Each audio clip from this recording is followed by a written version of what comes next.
My Husband's Vicious Brother, written and narrated by Moonbeam Audiobook. Chapter 1. The lie was sweeter than the champagne. And the champagne, Isabella knew, was $500 a bottle crystal. It tasted like ash in her mouth. She smiled, a careful, practiced motion that didn't dare touch her eyes. The smile was for her new husband, Lorenzo Falcone, the golden heir to the Falcone shipping empire, a flimsy euphemism for the web of steel, blood, and shadow that controlled the city's docks. Lorenzo, bless his heart, believed the lie. He smiled back, his eyes, so unlike his father's or brother's, holding a genuine, uncomplicated warmth. He was beautiful, in the way of a Renaissance angel, all soft curls and kind gestures. He was her salvation. He was the safe harbor her family had bartered for, and she had agreed to the trade with a desperate, white-knuckled relief.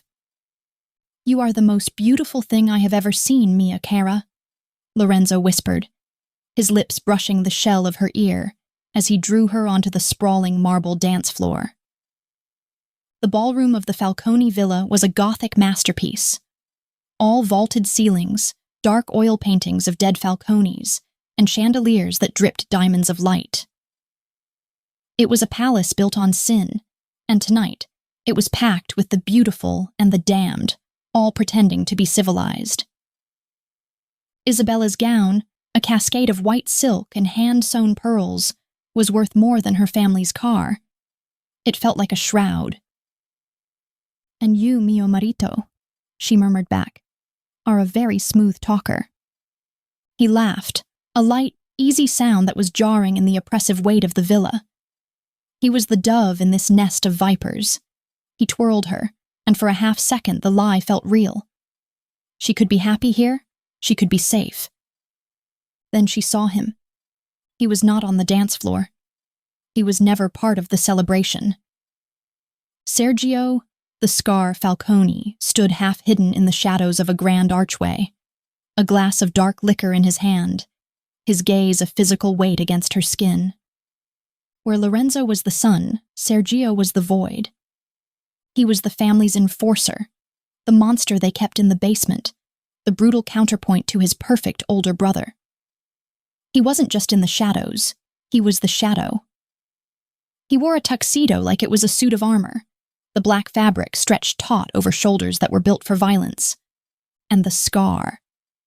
It was the thing legends were made of. It started at his left temple, cutting a vicious, silvered path down, catching the corner of his eye and dragging his upper lip into a permanent, cruel sneer. He didn't just have a scar. He was the scar. It was a map of every dark rumor she'd ever heard about the Falcone's younger son. He hated her. From the moment her engagement was announced, his hatred had been a cold, constant presence. He looked at her not just with dislike, but with a deep personal resentment, as if her very existence was an insult. He saw her as she was, a payment, a pretty piece of property traded to shore up an alliance, a symbol of the legitimacy Don Falcone craved and Sergio so clearly despised. His eyes weren't on his brother. They were on her. They weren't admiring. They were assessing, possessing, hating. Isabella forced her gaze away, her heart a cold stone against her ribs. She leaned into Lorenzo, her designated savior. "He's staring," she whispered, her voice trembling. Lorenzo didn't need to ask who. He sighed, the warmth dimming for a moment. "Ignore him, Mia." His hand found the small of her back. "Sergio is... he is what my father made him. He is not our concern tonight. Tonight, only you are my concern." He pulled her closer, and Isabella buried her face in his neck, breathing in the scent of him, clean soap and the faint, sweet tang of the champagne. Safety. This is safety. The song, a slow classical waltz, swelled to its crescendo. The applause from their captive audience was deafening. Lorenzo dipped her, his smile blinding, a perfect, beautiful lie for a perfect, beautiful moment. That's when the first sound cut through the music. It wasn't a gunshot. It was the sound of a champagne flute shattering, not by being dropped, but by being hit with a high-velocity projectile. Pop-tink. Then all at once, the thwack, thwack, thwack of silenced weapons, the screams, the heavy, wet thud of a body hitting the marble floor. It was fast. So terribly fast. Isabella didn't even have time to scream. Lorenzo's body, which seconds before had been fluid and warm, went rigid. He made a small sound, a soft, surprised, "Oh," and his weight became immense. "Lorenzo," she whispered. His arms, locked around her waist, were the only things holding him up. She looked down. The pristine white silk of her dress was turning crimson. Not a splash. A flood. The pearls were drowning in it. "Lorenzo!" she screamed, her voice tearing. His knees buckled and he took her down with him, a dead weight of love and shattered promises.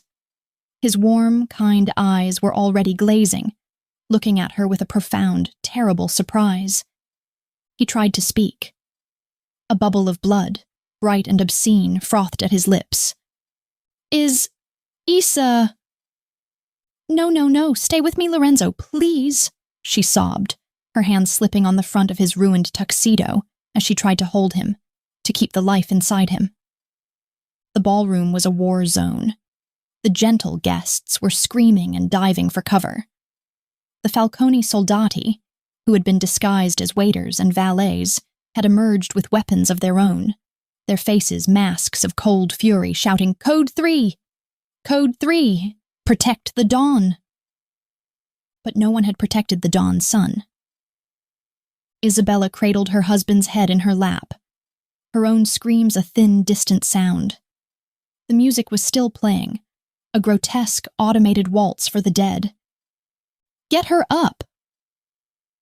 The voice was not a request. It was a command that sliced through the chaos like a razor. Isabella looked up, blinded by tears and the glittering, horrible chandeliers. Sergio Falcone stood over her. He was untouched. His glass was gone, replaced by a gleaming black pistol held with terrifying ease at his side. His face was unreadable, the scar a pale white against his suddenly flushed skin. He was not looking at his dead brother. He was looking at her. His eyes raked over her, from her tear-streaked face to her blood-soaked hands, down to the crimson ruin of her dress. There was no pity, no comfort. There was only a cold, dark assessment. "I said," he repeated, his voice a low growl that vibrated with suppressed violence. "Get her up." Two of his men, who looked more like butchers than bodyguards, grabbed her arms. "No! Lorenzo!" she shrieked, fighting them, clawing at the marble to stay with him. "Don't leave him!" "He's not going anywhere," Sergio said, his voice bored, as if a man dying at his feet was a mild inconvenience. The men hauled Isabella to her feet, her silk and pearl and blood-caked dress tearing. She was a ruin, a widow of 20 minutes. Don Falcone, the patriarch, was being rushed out a side door, his face a mask of stone. He didn't even look back. Sergio was in charge. The shadow was in the light. He watched her, a new, terrible calculation in his eyes. He was seeing the chessboard, not the tragedy. He saw a problem, an asset, a mess. What do we do?" one of the men asked, his hand tight on Isabella's arm. Sergio didn't take his eyes off her. He let the silence stretch, letting her hang in it, letting her drown in the realization of her new reality. Her salvation was dead. The vipers were all that remained. "Clean her up," he said, his voice flat. "Take her to the East Wing." He finally looked at his brother, his beautiful, perfect, dead brother. Then his gaze snapped back to Isabella, and the hatred she'd seen before was nothing compared to the ice-cold contempt that filled his eyes now. "And lock the door." She doesn't leave. Chapter 2. The marble was so cold it burned. Isabella's heels were gone, lost somewhere on the bloody dance floor. The men holding her up were dragging her, her bare feet slipping and stuttering on the polished stone. She was fighting, but it was a pathetic, kitten-like struggle against the inevitable. Her sobs were choking her, ripping from her throat in raw, ragged bursts. "No, please, Lorenzo," she wept, the word a prayer, a denial. "I have to go back. He's there. He's all alone." "He's dead, signora," one of the men said, his voice not unkind but hard. Final. His grip on her arm was a band of iron. "You can't call me that," she gasped, a strange hysterical laugh bubbling in her chest. "La signora, a wife, a widow, all in the span of a single waltz." They reached the grand oak doors of the ballroom. Behind her, the scene of her new life's destruction was a tableau of nightmares: overturned tables, shattered crystal, and the still, dark shape of her husband on the floor, a spreading pool of crimson ruining the white Falcone rose emblem inlaid in the marble. And Sergio. He was standing over his brother, his back to her, a black-suited monolith of sudden, absolute authority. He hadn't flinched. He hadn't shed a tear. He had just taken control. The men pulled her through the archway, and the heavy doors swung shut with a deep, echoing thud. The sound of the chaos was instantly muffled, replaced by the suffocating, tomb-like silence of the Falcone villa's main hall.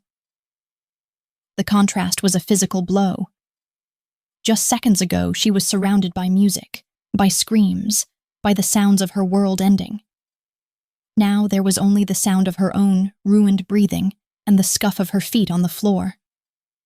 The portraits of dead Falcones, generations of them, stared down from the walls, their oil-painted eyes dark with judgment. They had seen this all before. Bloodshed was in the villa's mortar. She was a fool to ever think she could be safe here. "Where are you taking me?" she whispered, the fight draining out of her, leaving a hollow, freezing void. "Don Sergio's orders," the other guard grunted. He was the one who looked like a butcher. "The East Wing." He said Don Sergio. The word hit her. Not Sergio, not the brother. Don. The transition of power was as fast and as brutal as the bullets that had torn through her husband. Don Falcone was gone. Rushed away or in seclusion, it didn't matter. The power had settled on the only shoulders broad enough and cruel enough to bear it. The shadow was now the master. They didn't take her to the bridal suite, the beautiful, light-filled rooms overlooking the ocean where she was supposed to spend her wedding night. They took a different path, down a long, dark corridor she had never been permitted to see. The air grew colder. The paintings grew darker. The scent of roses and champagne was replaced by the faint, sharp smell of old polish, and something deeper, like dust and secrets. They stopped at a heavy, unadorned door and shoved her into a small antechamber. 2 maids were waiting. They were dressed in drab black uniforms, their faces pale and still, their eyes fixed on the floor. They looked like statues of terror. "Clean her!" the butcher guard ordered. He and his partner turned, standing at attention just outside the door, their presence a promise. There was no escape. Isabella stood there, trembling, a half-naked, blood-drenched ruin. The white silk of her dress was a tattered, gory mess. The pearls were cracked, some missing, the threads hanging. One of the maids, an older woman with a face like dried leather, finally looked up. Her eyes held no pity, only a cold, terrifying obedience. The maid produced a pair of long, sharp sewing shears. Isabella flinched, a small cry escaping her. "What are you—" The maid didn't answer. She simply grabbed a fistful of the ruined silk at Isabella's shoulder. The snip, snip, snip of the shears was loud in the silence. They weren't undressing her. They were excising her from the dress. They cut it from her body in rough, efficient pieces. The bodice fell away, then the skirt. The priceless silk pooled at her feet like a slaughtered animal. They were rough, their hands calloused as they tore the delicate lace lingerie beneath. There was no modesty here. This was not an act of care. It was a decontamination, an erasure. She was left standing naked, shivering, her skin sticky with her husband's lifeblood. Into the tub. A copper-lined tub, old-fashioned and deep, was already steaming in a small adjoining bathroom. They pushed her toward it, and she stumbled in, the hot water a searing shock against her cold skin. She watched, numb, as the water around her turned a faint, swirling pink. They began to scrub her, not gently, not with soft cloths, with rough, abrasive brushes, the kind used for floors. They scrubbed her arms, her chest, her legs, their faces grim, their movements mechanical. They were scrubbing away Lorenzo's last touch. They were scouring her of the evidence. I can do it, she whispered, her voice cracking as one of them roughly scrubbed her neck. The humiliation was a fresh, hot wave, more scalding than the water. The older maid paused, the brush in her hand. Don Sergio's orders, signora, she said, her voice a monotone. He said, clean her. He did not say, let her clean herself. He wants no trace. No trace. She wasn't a person. She was a piece of evidence to be washed, a problem to be managed. They finished. They hauled her out, wrapped her in a towel so rough it felt like sandpaper, and dried her with the same impersonal, brutal efficiency. There was no beautiful nightgown. There was no suitcase full of her belongings. There was only a single garment, laid out on a wooden bench. A simple, sleeveless, high-necked robe of heavy black silk. It was a uniform. A prisoner's uniform. A mourner's uniform. They dressed her in it, their fingers quick, as if touching her was something to be endured. The silk was cold against her raw, scrubbed skin. The guards returned. They didn't speak. They simply gestured. Isabella, now clean, now processed, was marched from the room. They walked her down another, even colder hallway to a set of imposing double doors at the very end of the wing. This was it. The east wing. One of the guards produced a heavy iron key. The lock turning was a loud, grating, final sound. The doors opened. In. Isabella stepped inside. The guards didn't follow. They just watched her cross the threshold, and then, with a heavy, groaning sound, they pulled the doors shut. The click of the lock turning from the outside was the loudest sound she had ever heard. It was the sound of a coffin being nailed shut. She was alone. The suite was vast. It was a cavern of shadows, the ceilings so high they were lost in darkness. A massive four-poster bed, draped in heavy dark velvet, sat in the center like a funeral pyre. The furniture was opulent, heavy dark wood, intricately carved, but it was all covered in white dust sheets, giving the room an eerie, ghostly quality. All except for the bed and a small hard-backed chair near the unlit fireplace. This was not a guest room. This was a room that had been waiting. Isabella stood in the center of the cold, dark expanse, her bare feet numb against the ancient wood floor. The adrenaline that had kept her moving, the shock that had kept her numb, was all gone. It had been scrubbed away with the blood, and in its place the grief rushed in. It was not a gentle wave. It was a physical, crushing force, a black ocean that swept her legs out from under her. A sound, a terrible animal sound of pure agony, was ripped from her chest. "Lorenzo!"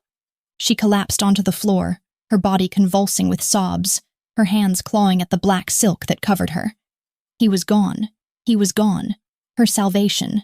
Her kind, gentle, beautiful husband, the man who had promised her a safe, quiet life, the man who had smiled at her, believed her lies, and promised to protect her. He was dead. He was dead, and she was in hell.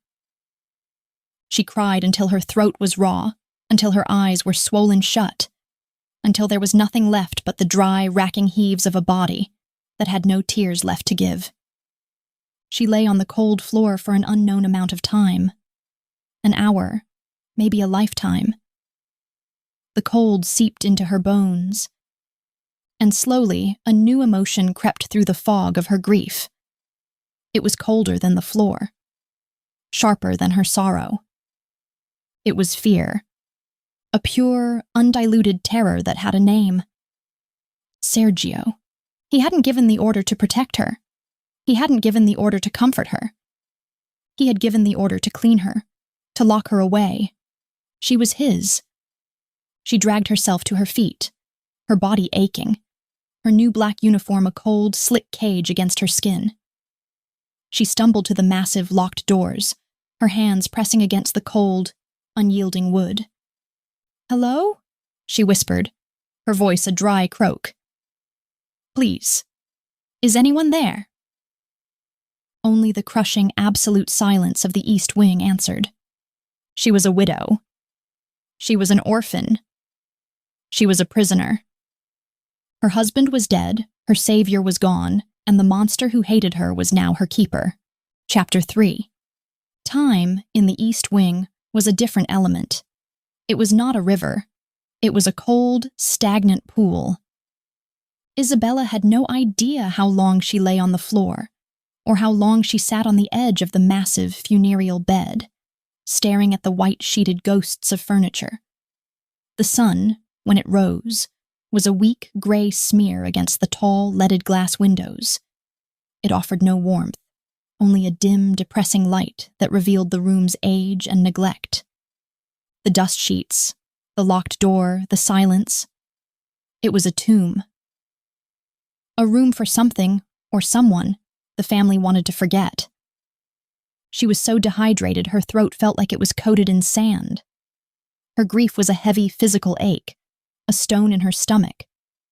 But beneath the grief, the fear she'd felt last night had crystallized.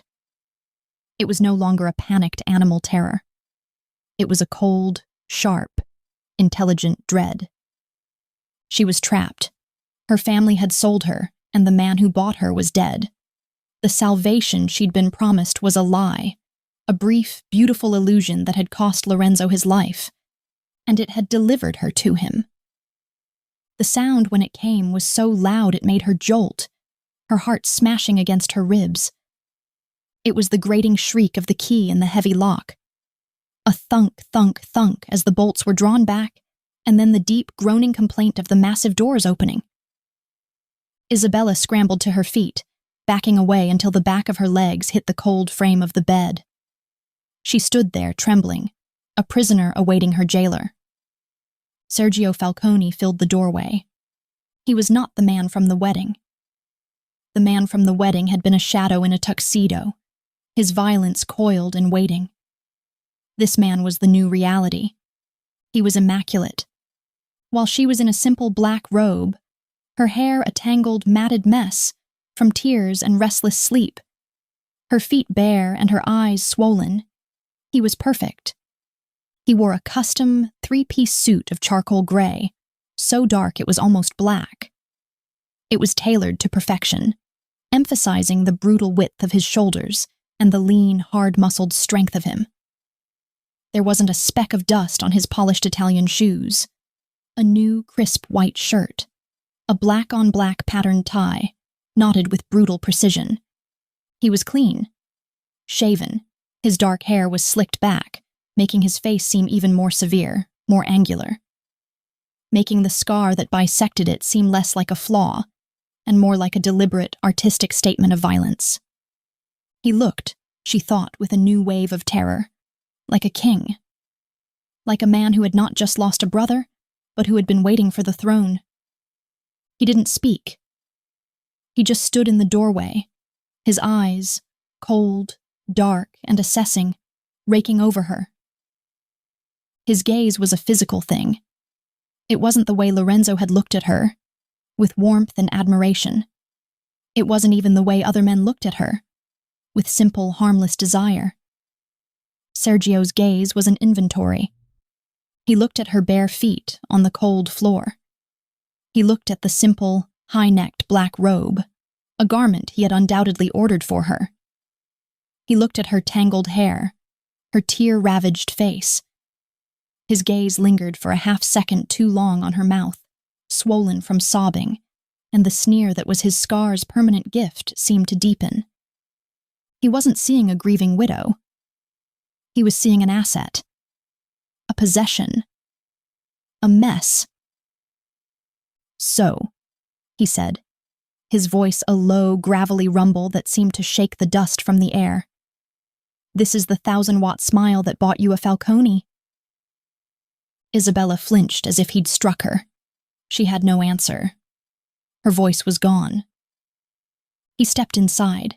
He didn't just enter the room, he consumed it. The vast, empty space seemed to shrink around him.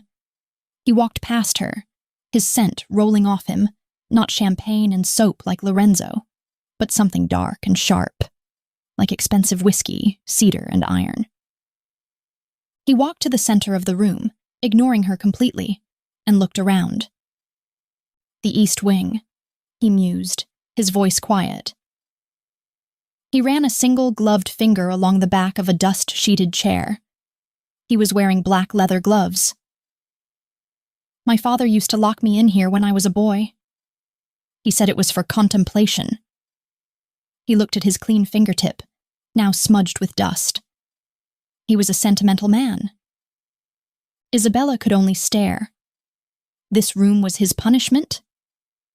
"It's fitting, then," he continued, turning to face her. He was between her and the door, the only escape. "My penance, and now yours." I don't understand," she whispered, her voice a dry, broken croak. What do you want?" "What I want." He laughed, a short, sharp, humorless sound that was more frightening than a yell. "What I want, Isabella," he said her name like it was a curse, a foul taste in his mouth, "is for my brother to not have a hole in his chest. What I want is to not be cleaning up his, and my father's catastrophic mess." He took 2 slow, deliberate steps toward her. Isabella instinctively flinched and fell back, sitting hard on the edge of the bed. His eyes lit with a cold, cruel amusement. He saw her fear, and he relished it. "Look at you," he said, stopping just out of her reach. He loomed over her. "The delicate little dove? The white rose. You were in my family for, what, 4 hours? And you got him killed?" "No," she gasped, the accusation a fresh wound. "No, I didn't. It wasn't." "It was." His voice snapped like a whip, all in amusement gone, replaced by a sudden terrifying cold. "You. Your weakness. Your family and their desperate, pathetic alliances. You were the soft spot. You were the target." "I loved him," she whispered, a single hot tear escaping and tracing a path down her cold cheek. Sergio's face contorted into a mask of pure, unadulterated contempt. "You didn't love him. You used him. You used him for his name, for his protection. You were a piece of paper, traded to make our family legitimate. And my brother, my stupid, soft-hearted, perfect brother, he fell for it. He bought the lie." He leaned in, bracing one hand on the bedpost beside her. She was trapped, his body a wall of hard muscle and cold fury. She could smell the iron on him again. "He's dead," Sergio whispered, his voice dropping to a conspiratorial, venomous hiss. "And my father, the great Don, has abdicated. He's shattered, so the mess, it's all mine." He pushed off the bedpost and began to pace, a caged tiger in a room he knew too well. "Which brings me to you," he said, gesturing to her. The widow. The grand problem. My family, she started, a new, desperate hope. They'll be looking for me. Your family. He stopped. He turned, and he smiled. It was the most terrible thing she had ever seen. The scar pulled his lip, but the smile never reached his dead, cold eyes. Your family was compensated for their loss this morning. They were paid handsomely for their broken merchandise. Isabella's blood ran cold. What? What do you mean? I mean your father signed a new contract. His alliance is to me now, and in exchange for his continued cooperation, he has agreed that you are a Falcone problem, not his. She was utterly, completely, terrifyingly alone. Her own father had just sold her. Again. What happens to me? She asked, her voice so small it was barely a sound.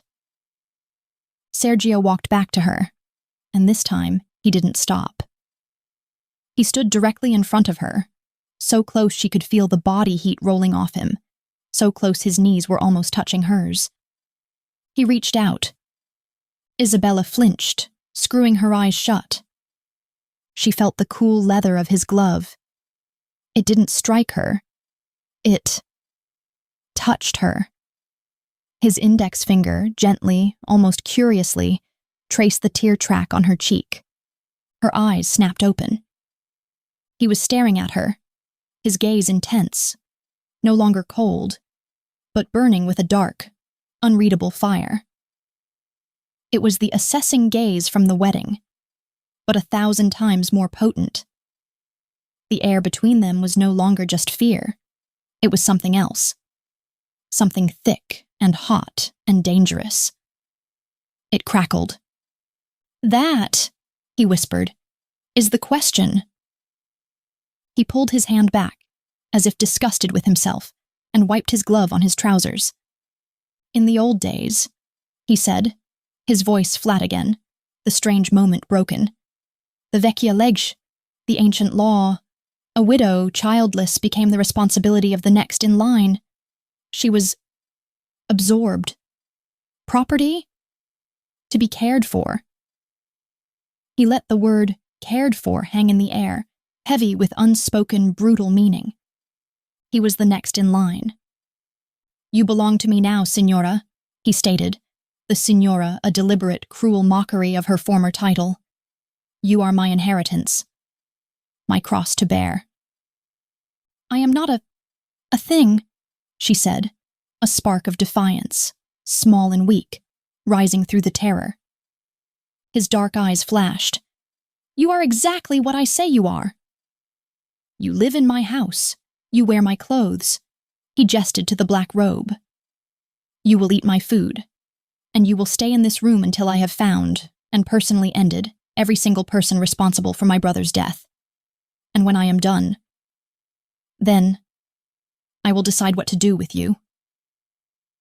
He turned on his heel. Wait, she cried, the desperation making her bold. Please, don't lock me in here. I can't. I'll go mad. He paused at the door, his back to her. He was a perfect, dark silhouette against the gray light of the hall. You think you know madness? He said, without turning around. You've been in here for one night. I was in here for a month once. He looked back over his shoulder, and for a fleeting, terrifying second, she saw not the dawn, but the boy who had been locked in this room. The boy who had been forged into this monster. Be grateful for the quiet, Passerotto. Little bird. Out there. He gestured to the world beyond the door. The hunt has begun. And it is so much louder. He stepped out. He didn't slam the door.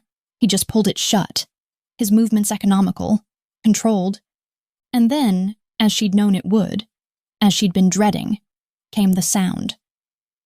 The shriek of the key. The thunk, thunk, thunk of the bolts. He had locked her in. Himself. Isabella sat on the bed, her entire body shaking, the phantom touch of his leather glove still burning on her cheek. He was right. She didn't know madness, but she was about to.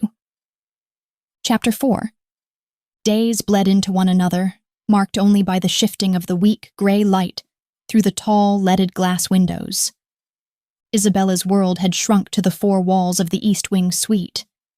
It was a prison, but a prison of contradictions. It was a tomb, but it was also a fortress.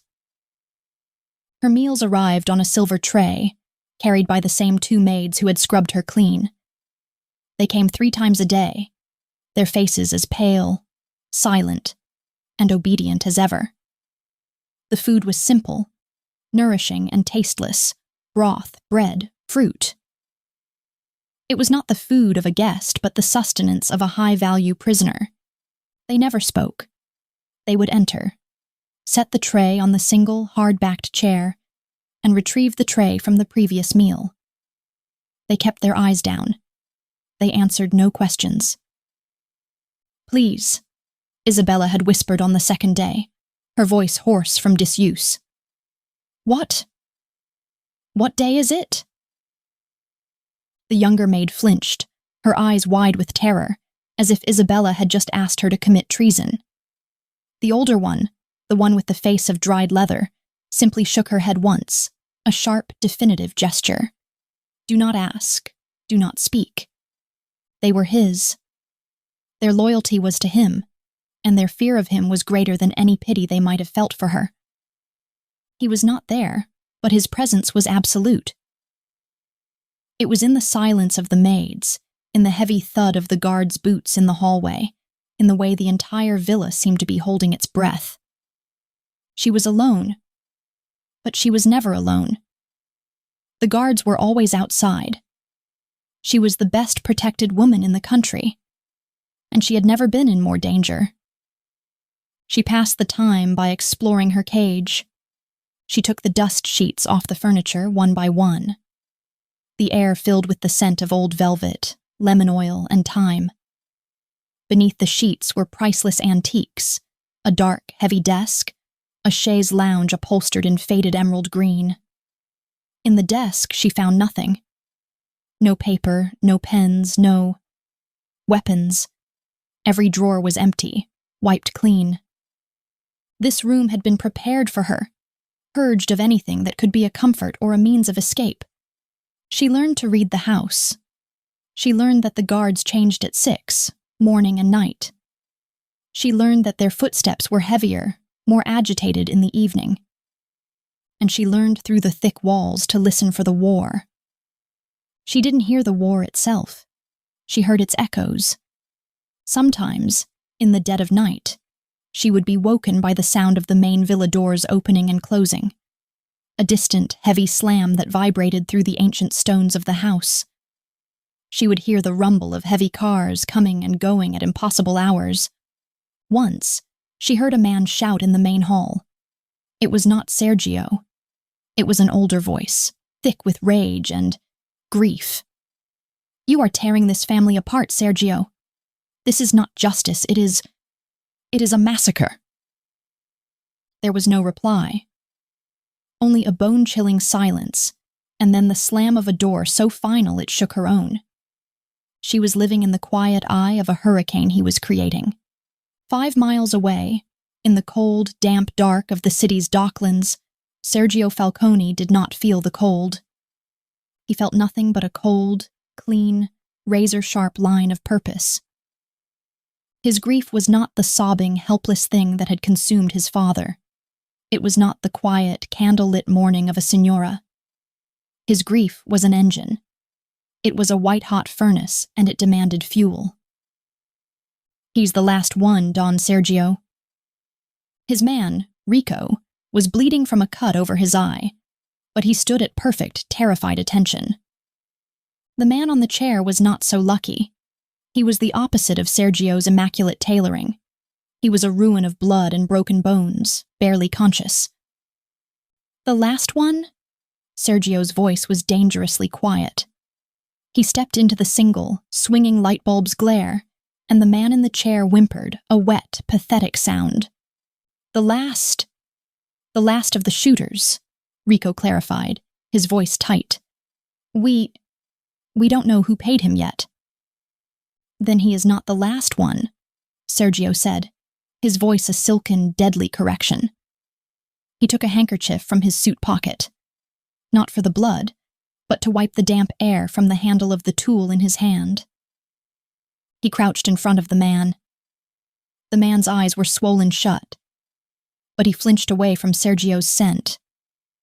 The whiskey, the cedar, the iron. You were at my house, Sergio said. It was not a question. You were at the wedding. You ate my food, you drank my wine, and you put a bullet in my brother. Wasn't me? The man gurgled, blood and teeth spilling from his mouth. I drove. I just drove. You drove, Sergio repeated, nodding, as if this were a reasonable academic point. You held the door. You were a part of the mechanism, and the mechanism is broken. He looked at the man's hands, which were tied to the chair. He was a pianist, my brother, Sergio mused, his voice distant, as if speaking to himself. Terrible, no passion, all technique. He learned it from a book. He did everything from a book. He was perfect. He turned his cold, dark gaze back to the man. And you're a driver. You need your hands, yes? And your feet. Please, the man sobbed. Please, Dawn. Have mercy. Mercy? Sergio stood up. The word seemed foreign on his tongue. Mercy is what my brother gave.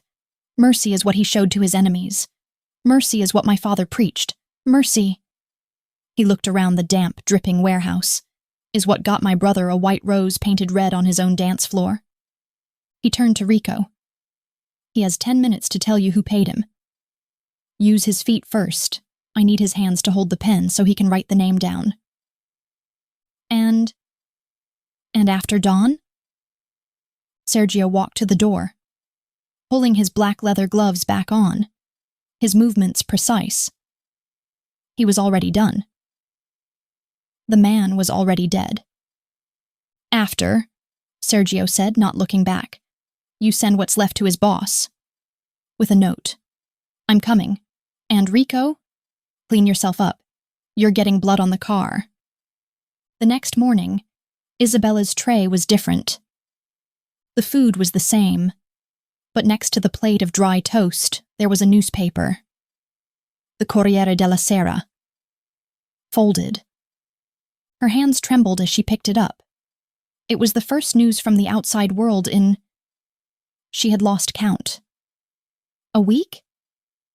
The headline screamed up at her, a black and white wound. Slaughter in the docklands. A new war begins. The story was brutal, vague. It spoke of unknown assailants, of a gruesome scene, of a clear professional-style execution. It spoke of the Falcone family's tragic loss and the rumored instability of the entire underworld. It was a message. He wasn't just hunting, he was bragging. This was for her. He wanted her to know. He wanted her to be afraid of the world he was creating, the world he was cleansing. He wanted her to know that her cage was the only safe place left. She was reading it, her stomach churning, when the old maid returned for the tray. Isabella looked up from the paper, her eyes meeting the maid's. He's a monster, Isabella whispered, the words escaping before she could stop them. She held up the paper. This is not grief. The maid's face, that leathery, impassive mask, did not change. She reached for the tray. He loved his brother, Isabella pressed, a desperate, sudden need to make this woman, anyone, see her, to feel a human connection. Lorenzo? He was so kind. He didn't deserve... Her voice broke, The maid froze. Her hand was halfway to the tray. Her eyes, for the first time, flickered. They moved from the tray to the newspaper to Isabella's face. Isabella saw it. A spark. A tiny, microscopic fissure in the stone. The old woman's gaze softened for a quarter of a second. Her voice, when it came, was a low, dry rustle, a sound not meant for Isabella's ears. "No," the maid whispered, her eyes darting to the door, terrified. "He didn't." She snatched the tray. "He was the only one," she added, her back to Isabella, her voice so low it was almost inaudible. "The only good one, the light." And then she was gone. The door was shut. The lock was turned. Isabella was left alone with the silence. But everything had changed. The only good one, the light. It was a confirmation. A truth she had already known. Lorenzo was the anomaly. His kindness, his gentleness. It was not a Falcone trait. Sergio. Sergio was the standard. His violence, his cruelty, his cold, immaculate rage. That was what it meant to be a Falcone. Lorenzo wasn't just an exception. He was a mistake. A mistake the family and the world had not been able to tolerate. That night she heard him. She was jolted awake, not by a sound but by a feeling, a shift in the air. The pressure in the house had changed. The hurricane had come home. There was a crash from the main hall, not a small crash. The sound of something massive, a vase, a statue being shattered. And then his voice. It was not the cold, quiet, calculating voice from her room. It was not the musing, philosophical sadist from the warehouse. This was a roar. "Where is he?" It was a sound of pure, unadulterated, primal rage. The sound of a man who had lost control, who had been pushed past his limit. Isabella scrambled from the bed, pressing her ear to the thick, cold door. She heard other voices, muted, terrified, placating. "Don Sergio!" "Signore, please, he is not here."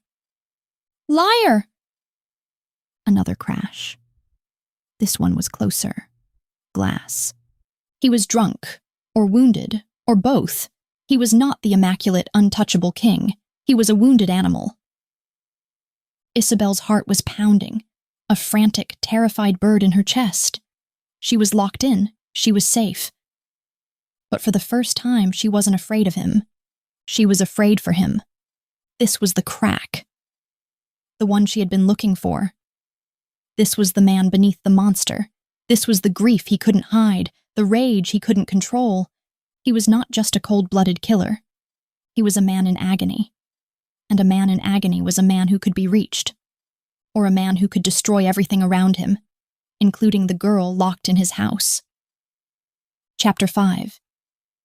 The sound of his return was not a rumble but an explosion. Isabella had been in that state between sleep and waking, where the silence of the east wing became a roaring in her ears. The heavy, upholstered furniture and thick carpets muffled everything, creating a sensory deprivation that left her nerves frayed, hyper-alert to any change in the atmosphere. The first sound was the slamming of the massive front door. It was a boom that vibrated through the stone floors, up the walls, and into the soles of her feet. It was not the crisp, controlled click of a man returning home. It was the violent impact of a man fleeing a war or starting a new one. She was out of bed in an instant, her bare feet silent on the cold Persian rug. She crept to the door, pressing her ear against the thick, carved oak. The guards were no longer there.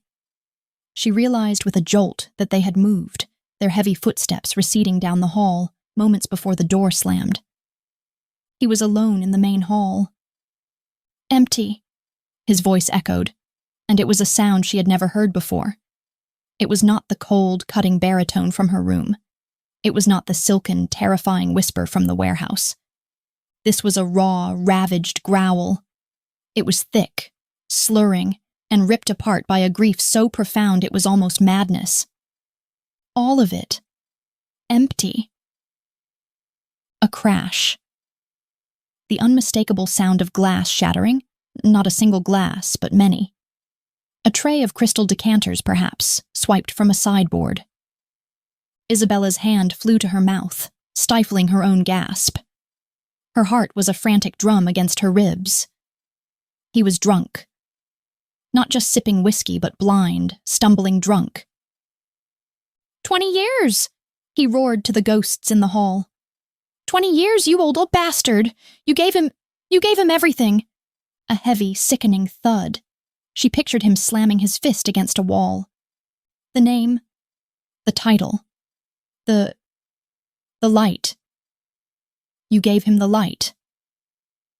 Another crash, this one followed by the ripping of fabric.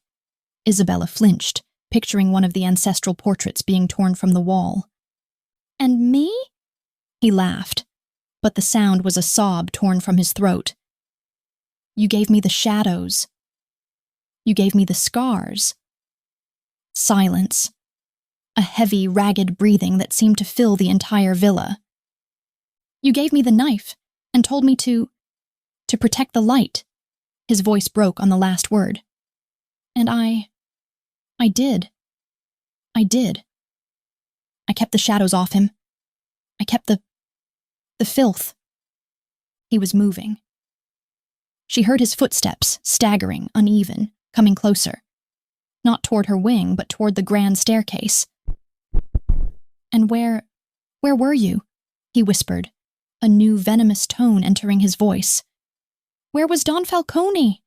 Signing papers, looking at his books, while his light went out. Isabella was frozen, her entire body trembling. This was not a performance, this was not a threat. This was a confession. This was the raw, unadulterated truth of Sergio the Scar Falcone. He wasn't a monster. He was a shield that had been given all the darkness so his brother could have all the light. He was the family's enforcer, its butcher, its sin-eater, and he had been crafted into that weapon by the same father who had doted on the perfect heir. And now, the one thing he had been built to protect was gone. The weapon was without a purpose. No, not without a purpose. Now the weapon was pointed at the rest of the world. She heard a clink, the sound of a bottle against a hard surface. He was at the small bar tucked under the main staircase. She did something she could not explain. An impulse born of a desperate, suffocating need for something. For a single human truth in this house of lies and grief. Her hand moved to the handle of her door. She knew, logically, it was locked. It was always locked. She turned it. The heavy brass handle moved smoothly under her palm. The latch clicked open. She froze. It was unlocked. For one heart-stopping second, she thought it was a trick. A test. He was waiting for her on the other side.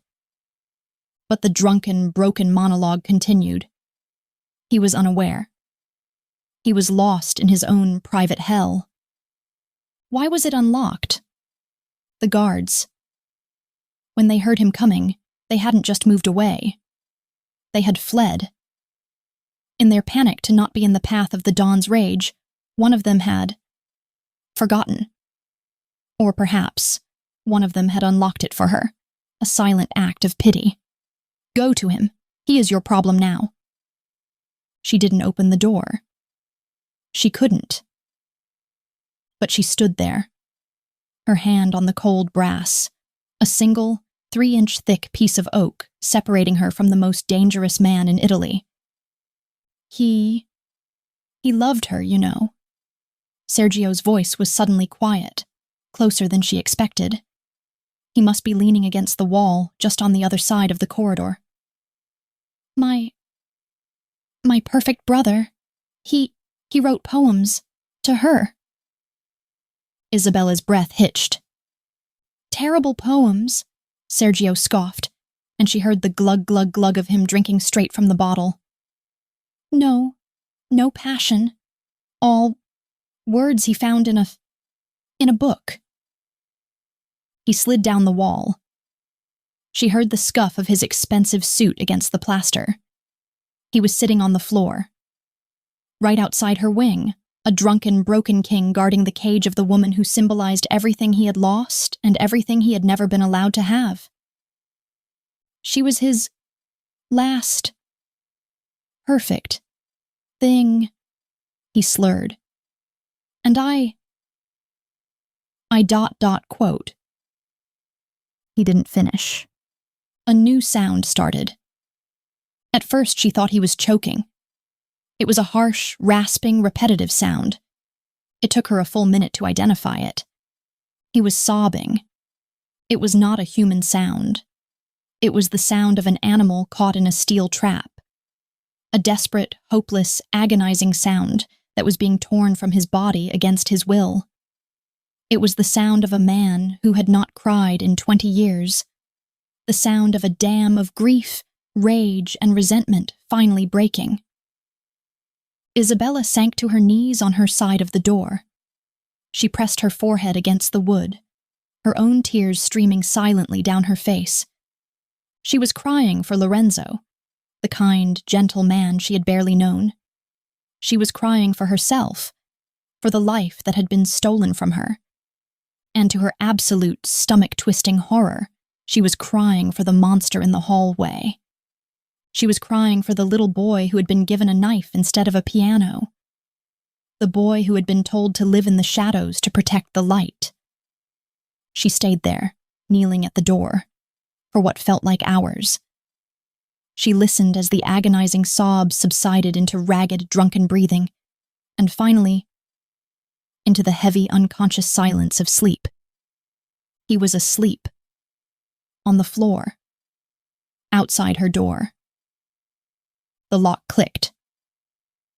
Isabella jumped back, her heart leaping into her throat. She heard the heavy, silent tread of footsteps, not the guards. Dio, Signore. It was an old voice, the butler perhaps, a sound of profound pity and exhaustion. Let me help you, Don Sergio. She heard a grunt, the sound of a heavy body being lifted. He's gone, figlio mio. He's gone. The old man whispered, his voice thick. She's in there, Sergio mumbled, his voice dead, exhausted. I know, signore. I know. Let's get you to your bed. The house is safe. She is safe. Isabella listened as they shuffled away, the sound of one man, old and frail, supporting the full, dead weight of the new dawn of the Falcone family. She stood up, her legs shaking, and finally, turned the handle and opened the door. She peeked out into the magnificent, shadowed abyss of the grand hall. It was a war zone. A priceless Ming vase was in 1,000 pieces. A 17th century portrait of a grim-faced Falcone ancestor was slashed from top to bottom. And on the floor, where he had been sitting, was an empty bottle of Macallan 25 and a small dark pool of liquid. He had not just been crying. She walked, her bare feet silent on the marble, and knelt. It wasn't just whiskey. It was blood. She looked at the wall where he had hid it. There, embedded in the plaster, was a single dark red smear. He had punched the wall until his knuckles split open, and in his drunken, grief-stricken state, he hadn't even felt it. Isabella stared at the blood on the floor. It was the crack. The undeniable physical proof. The monster could bleed, he could hurt, he could grieve. And in that moment, her terror, which had been a cold, solid thing, began to change. It didn't disappear, but it shifted. It made room for something else, something dark and terrifying and new. Pity. Chapter 6. Isabella didn't move for a long time. She knelt on the marble, the cold seeping into her nightgown, her fingertips inches from the dark, drying smear of Sergio's blood. It was a stark, brutal sigil left in the heart of the opulent hall. The chaos of his grief was everywhere. The shattered crystal, the gouged plaster, the ruined portrait.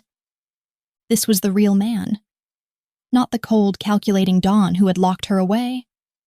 Not the silken-voiced killer from the warehouse. This was a man ripped open. A man who had been the family's brutal instrument and had just watched the only thing he was ever meant to protect be extinguished.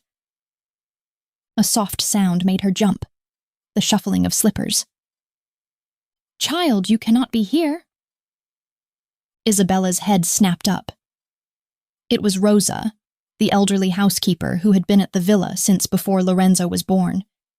She was a thin, bird-like woman with a face carved from worry, her gray hair in a tight bun, her black dress immaculate even at this hour. She held a dustpan and a brush. He was here," Isabella whispered, her voice hoarse. It felt like a betrayal to speak of it. Rosa's eyes, dark and knowing, drifted from Isabella to the blood on the floor. A profound, bone-deep sadness settled on her features. She did not seem surprised, only weary. "He has always carried the family's pain, Signorina," Rosa said, her voice a low murmur. "Since he was a boy.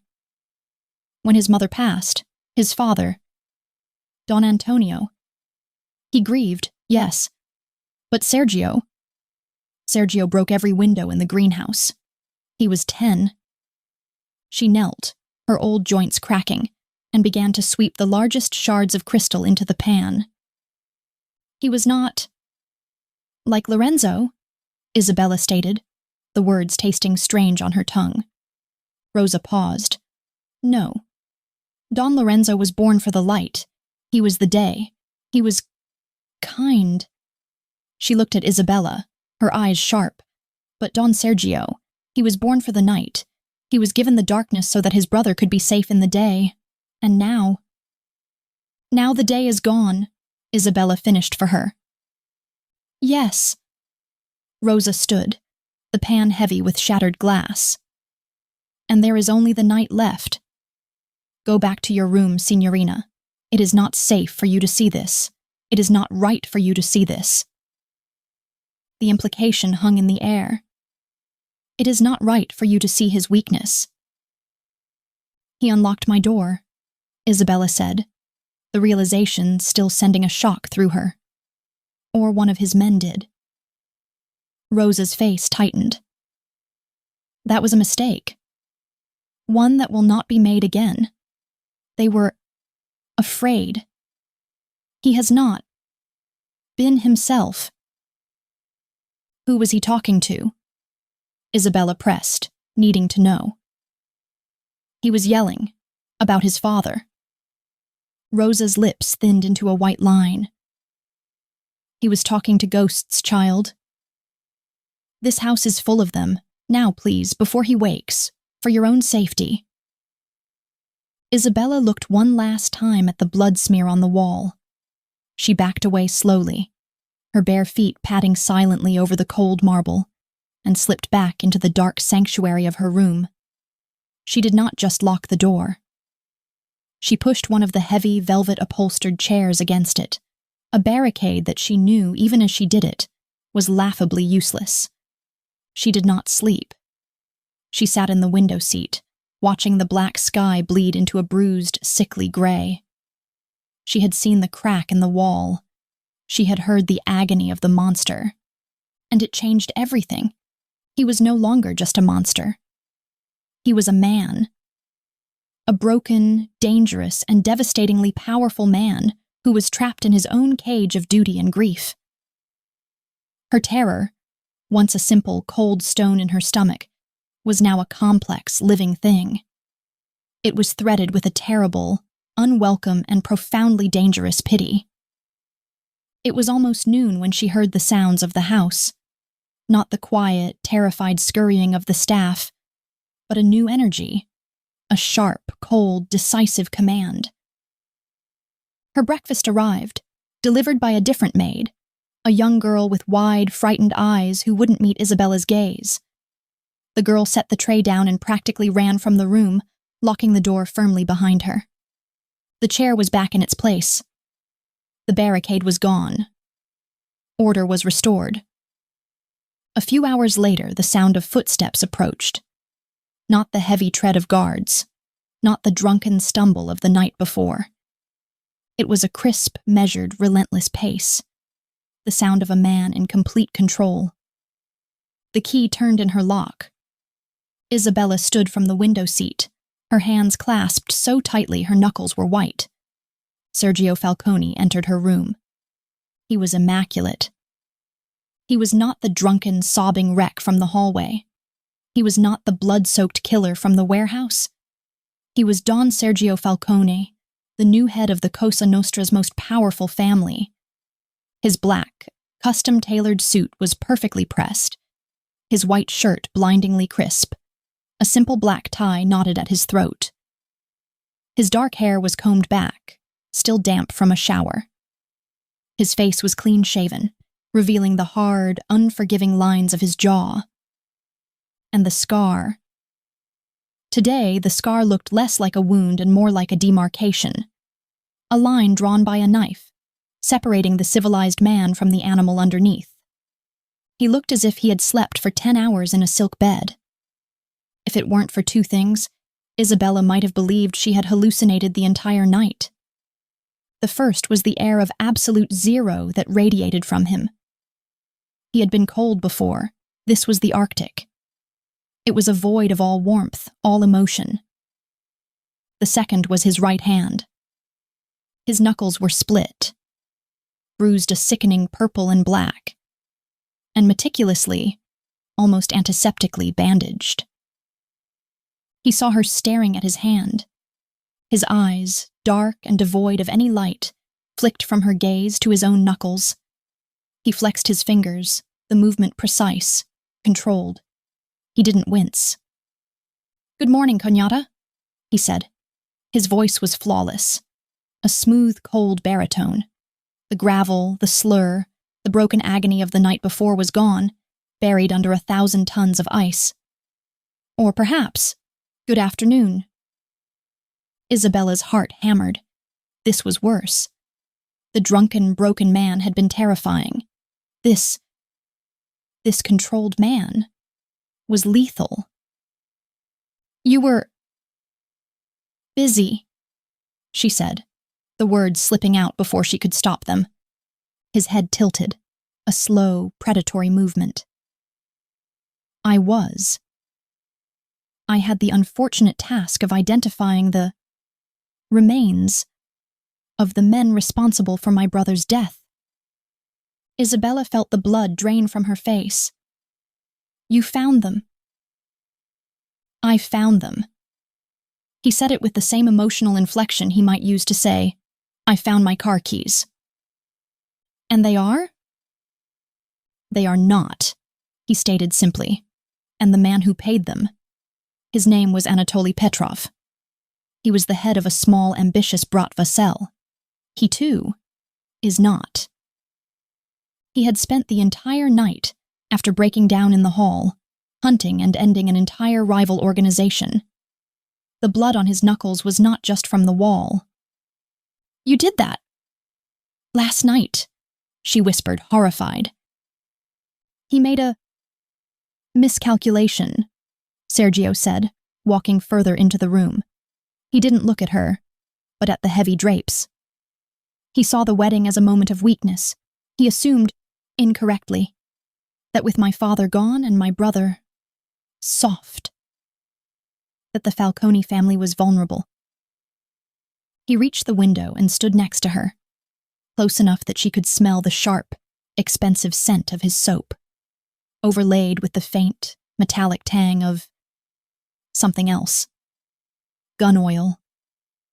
"He learned," Sergio continued, his voice dropping, "that you do not attack a king when his vicious brother is still on the board." He turned his head and looked at her. Isabella stopped breathing. The proximity was overwhelming. He was a furnace of cold. He was so tall, so broad, he seemed to block out the light from the window. "You heard me last night," he stated. It wasn't a question. She couldn't lie. She couldn't speak. She just nodded, her eyes wide. He stared at her, his gaze so intense it was a physical weight. She felt it on her skin, on her bones. He was dissecting her. He was looking for something. Fear, revulsion, pity. "You will forget it," he commanded. You will forget it. His voice was a razor's edge. "That man, the one in the hall, he is dead. He died with my brother. Do you understand me?" "Yes," she whispered, her voice trembling. "Good." He looked away, back out the window. "The house will be in mourning for 6 months. You will not leave. You will not have visitors. You will be a widow in all things." "And after 6 months?" she dared to ask. His eyes snapped back to hers. The ice was gone, and for a fraction of a second, she saw the other thing. The thing from the warehouse. A fire. A possessive, obsessive, hungry fire. It was so fast she almost missed it. "After 6 months," he said, his voice a low, dangerous purr, "we will discuss your future. We will discuss the tradition." He was close enough now that his suit jacket brushed her arm. She flinched, but she couldn't back away. "You look pale, Isabella," he murmured, and it was the first time he had used her name since the wedding. It sounded like a sin in his mouth. "Grief does not suit you." He raised his uninjured hand, his left, and she was certain he was going to touch her. She was frozen, her entire body screaming run, but her feet were lead. His fingers hovered, a fraction of an inch from her cheek. She could feel the heat of his skin. "But black," he whispered, his eyes dropping to her black mourning dress. "Black suits you very well." He held her gaze for 1, 2, 3 agonizing heartbeats. Then he dropped his hand. The ice slammed back into place. "Rosa will bring you whatever you need," he said, his voice once again the flat, emotionless baritone of the dawn. He turned and walked to the door. "Sergio!" she called out, her own voice surprising her with its strength. He paused, his hand on the doorknob, his back to her. "Your hand," she said, nodding to his bandaged knuckles. "You should have Rosa look at that. It looks deep." He was perfectly still for a moment. "It is nothing," he said, without turning. "The pain is a reminder." "Of what?" He turned his head just enough to look at her over his shoulder. The coldness in his eyes was absolute. "That I am alive," he said, "and my brother is not." The lock clicked shut, leaving Isabella alone, shaking, in the suffocating silence. He had taken her pity and thrown it back in her face, wrapping it in a threat. She had seen the man, and now she had seen the monster that had been built to protect him. Chapter 7. Weeks bled into a month. Isabella measured the time in the changing shades of the cypress trees outside her window and the deepening silence of the villa. The house, once a place of bustling, terrified quiet, had settled into a true mausoleum. The staff moved on stockinged feet. Meals arrived and were taken away, often untouched. Sergio was a phantom. He was waging a war she only felt in tremors. Sometimes, a new, grim-faced man would appear at the villa, speaking in low, urgent tones with the guards at the end of her hall. Sometimes she would be woken in the dead of night by the sound of the gates opening and a car leaving, its engine a low growl fading into the hills. He never came to her room. He never so much as walked past her wing. The ice-cold, controlled Dawn, who had warned her to forget the broken man in the hall, had been true to his word. He had erased that man completely. The pity she had felt, that dangerous, unwelcome crack in her fear, began to seal itself over. What was left was the cold, hard reality.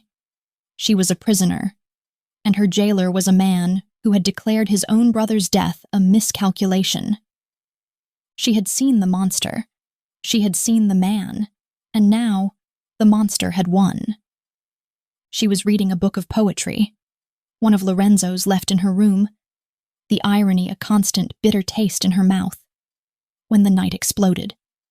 It wasn't a single sound, but a cascade of them. A shout from the grounds, sharp and full of panic. The squeal of tires on the gravel drive, a car taking the turn to the villa far too fast. Then, the slam of car doors, a chorus of them, followed by more shouting. "Move! Dio, move! Open the damn door!" Isabella was at her door in an instant, her ear pressed to the wood. Her heart was a frantic bird against her ribs. This was not the sound of a drunken rage. This was not the sound of a controlled hunt. This was the sound of failure, the sound of a fortress being breached. She heard the heavy oaken front doors burst open. Heavy, frantic footsteps in the main hall. "In here! Get him to the library, presto! Clear the sofa! Rosa? Rosa, dove? Get the main kit. Merda, he's bleeding fast." A chorus of panicked, masculine voices, but one voice was conspicuously absent. Sergio's. A cold dread, sharper than any fear she had yet felt, seized her. "Let me go!" she yelled, rattling the brass handle of her locked door. "What's happening?" "Rosa! Let me out!" She heard footsteps running toward her. A key fumbled in the lock. The door was wrenched open by a young guard she didn't recognize, his face pale and slick with sweat. "Signorina, you must stay in your room. It is not safe." She didn't let him finish. She shoved past him, her silk robe flying out behind her, and ran to the balustrade of the grand staircase. She froze. The main hall was chaos. Two of Sergio's personal guards, men built like mountains, were half carrying, half dragging a third man between them. It was Sergio. He was conscious, but barely. His head was lolling, his immaculate black suit jacket gone, his white shirt saturated with a horrifying, glistening crimson. His entire left side, from his shoulder to his waist, was a solid mask of blood. He was leaving a dark trail on the priceless marble floor. His face, usually so controlled and severe, was a waxy, ashen gray. His scar stood out against the pale skin like a slash of angry purple ink. I said, "No hospital," he growled, the words thick, slurring. "No, doctors." "We heard you, Don Sergio," one of the guards grunted, his arms straining under the dead weight. "But you're bleeding out." The library now. They disappeared from her view, staggering toward the wing that housed his private study and the vast two-story library. Isabella flew down the stairs, her bare feet slipping on the marble. The young guard grabbed her arm. "Signorina, please." "Get your hands off me," she hissed, ripping her arm from his grasp with a strength that shocked them both. She followed the trail of blood. She reached the library just as they were lowering him onto a massive, dark green leather Chesterfield sofa. He fell back against the cushions with a groan that was half surrender, half rage. Rosa was there, her face a mask of pure terror, her hands shaking so violently she could barely open the large, professional-grade medical bag on the floor. "A knife," one of the guards said, his voice tight. We were ambushed. The last of Petrov's men. We got them, but one got too close." "He needs a doctor, signore," Rosa wept, pulling out a handful of sterile gauze. "He needs a hospital." "No," Sergio ground out, his eyes squeezed shut. He tried to sit up, his hand clutching his side, but fell back, a fresh wave of dark blood pulsing between his fingers. "No. Hospital. Traitors. Everywhere. No. Hospital." "But signore," Rosa fumbled with a suture kit. her frail, aged fingers unable to tear the packet. I can't even... The thread. They were going to watch him die. He was the most powerful man in Sicily, surrounded by killers, and he was going to bleed to death on his own sofa because the old housekeeper's hands were shaking. A strange, cold calm settled over Isabella. It was the same void she had fallen into on her wedding night, a place where terror was so absolute, it became a kind of clarity. "Move," she said. The three men and Rosa turned to stare at her. She must have been a strange sight, a ghost in a white silk robe, her hair unbound, her feet bare. "Get out of the way, Rosa," she said, her voice sharp, clear, and utterly devoid of fear. She knelt beside the old woman and took the suture kit from her trembling hands. Signorina. My mother was a nurse," Isabella said, tearing the packet open with her teeth. She laid out the needle and the silk thread. "I've done this before. Many times." "Isabella!" Sergio's voice was a shocked rasp. His eyes were open, hazy with pain and blood loss, fixed on her. "Be quiet," she ordered, not looking at him. She looked at the two guards. "You. Get me a bowl of boiling water and towels, clean ones, now, and a bottle of whiskey. The good stuff.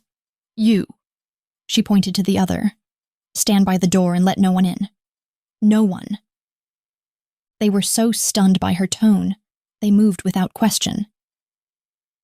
"And you," she said to Rosa, her voice softening slightly. "Help me. Hold the light steady, and hold this." She handed Rosa a thick pad of gauze. "Press. Hard." She turned her attention to Sergio. "This is going to hurt," she said, her voice flat. "It always does," he wheezed, a grim shadow of a smile touching his lips before a wince of pain erased it. The guard returned with the supplies. Isabella dipped a clean cloth into the steaming water. "Take off your shirt," she told Sergio. He fumbled with the buttons, his fingers clumsy and slick with his own blood. "Can't." "Fine." Isabella took a pair of surgical shears from the kit. She didn't hesitate. She grabbed the front of his $1,000 Egyptian cotton shirt and cut, ripping the fabric open from his neck to his waist. The shirt fell away, revealing the damage. She stopped. Her breath caught in her throat. The wound was bad. A deep, vicious gash that ran along his lower ribs, bubbling with every shallow breath he took. It was horrifying.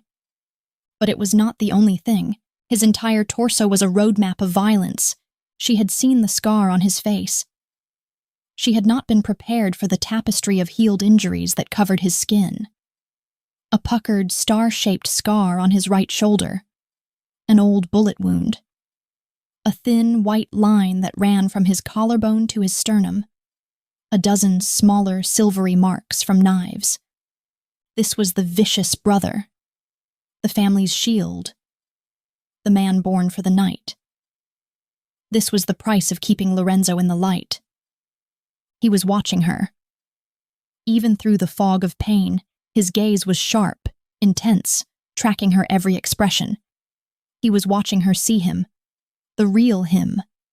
The scarred, broken, butchered body he kept hidden under pristine, tailored suits. "Are you going to stare, Piccola? Or are you going to fix me?" he whispered, the words slurred. The blood was welling up, dark and thick. He was losing time. She snapped back to the present. She took the bottle of whiskey, uncapped it, and poured a third of it directly into the open wound. Sergio roared. It was an inhuman sound, a bellow of pure, unadulterated agony. He arched off the sofa, his entire body rigid, his hands clawing at the leather.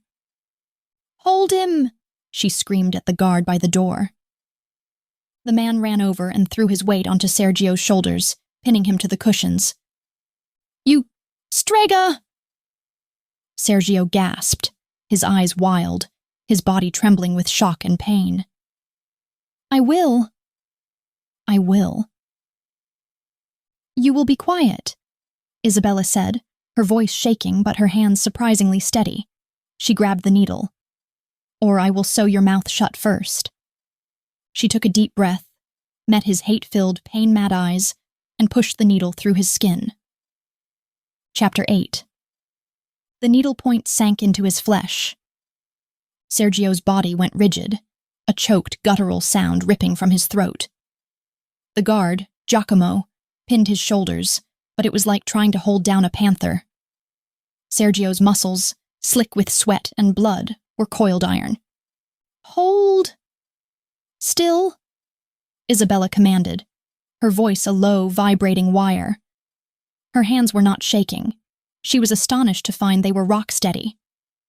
The world had compressed to this single, gruesome point of light on his skin, the gleam of the curved needle, and the dark, rhythmic welling of his blood. She pulled the silk thread through, her motion economical, practiced. "Or so help me, I will put this needle through your tongue." "You witch," he hissed, his head twisting on the leather cushion. The scent of whiskey, his blood and his skin, a sharp, masculine, metallic scent, filled her lungs. It was suffocating, intensely personal. "I am the only thing keeping you from bleeding out on your $1,000 sofa," she retorted, her eyes never leaving the wound. She wiped the blood away with a whiskey-soaked cloth, clearing the path for the next stitch. He flinched violently at the fresh sting of the alcohol. "So unless you want your men to find you in a puddle in the morning, you will. Not. Move." She set the next stitch. And the next. It was a slow, brutal process. Each pull of the thread was a fresh wave of agony. She could feel it radiating from him. His breathing was a ragged, painful rasp. Sweat poured down his temples, plastering his dark hair to his skull. His good hand was fisted in the leather, his knuckles white, the material groaning under the strain. Rosa was weeping silently in the corner, praying to a rosary. Giacomo, the guard, was ashen-faced, his eyes wide with a mixture of terror and awe. But Isabella was in the eye of the storm. This was an intimacy more profound, more terrifying than any kiss. She was literally holding this man's life in her hands. Her fingers were slick with his blood, her palms braced against the unyielding muscle of his abdomen as she worked. She saw the full map of him now. The healed-over violence that defined him. She saw the man his brother was protected from. The family's enforcer. The shield. The scar. And he was watching her. Through the haze of pain, through the fog of blood loss and the burn of the whiskey, his dark eyes were fixed on her. They were no longer the cold, Arctic eyes of the dawn or the wild, pained eyes of the man who had roared at her touch. They were something else. Unfocused. Delirious. And stripped bare. "Why are you here?" he slurred, his voice thick. "Because your housekeeper is too old and your guards are too stupid to thread a needle," Isabella said, not looking up. She was halfway done. The gash was closing, but it was ugly. It would be a scar to rival the one on his face. "No," he insisted, his head moving restlessly. "Here, in my house. You brought me here. You locked me in. Remember? Shouldn't be here," he mumbled, his body relaxing slightly, the fight draining out of him, replaced by a heavy, delirious lethargy. "Should have sent you away." "It's a little late for that," she said, tying off a stitch. "Lorenzo," he breathed, his eyes fluttering. He always got beautiful things. Isabella froze. Her hands, so steady, suddenly trembled. She paused, the needle hovering. He got the sun, Sergio continued, his voice a ghost of its usual power, a raw, broken whisper. I got the dark. He got the praise. I got the whip. He was rambling, she told herself.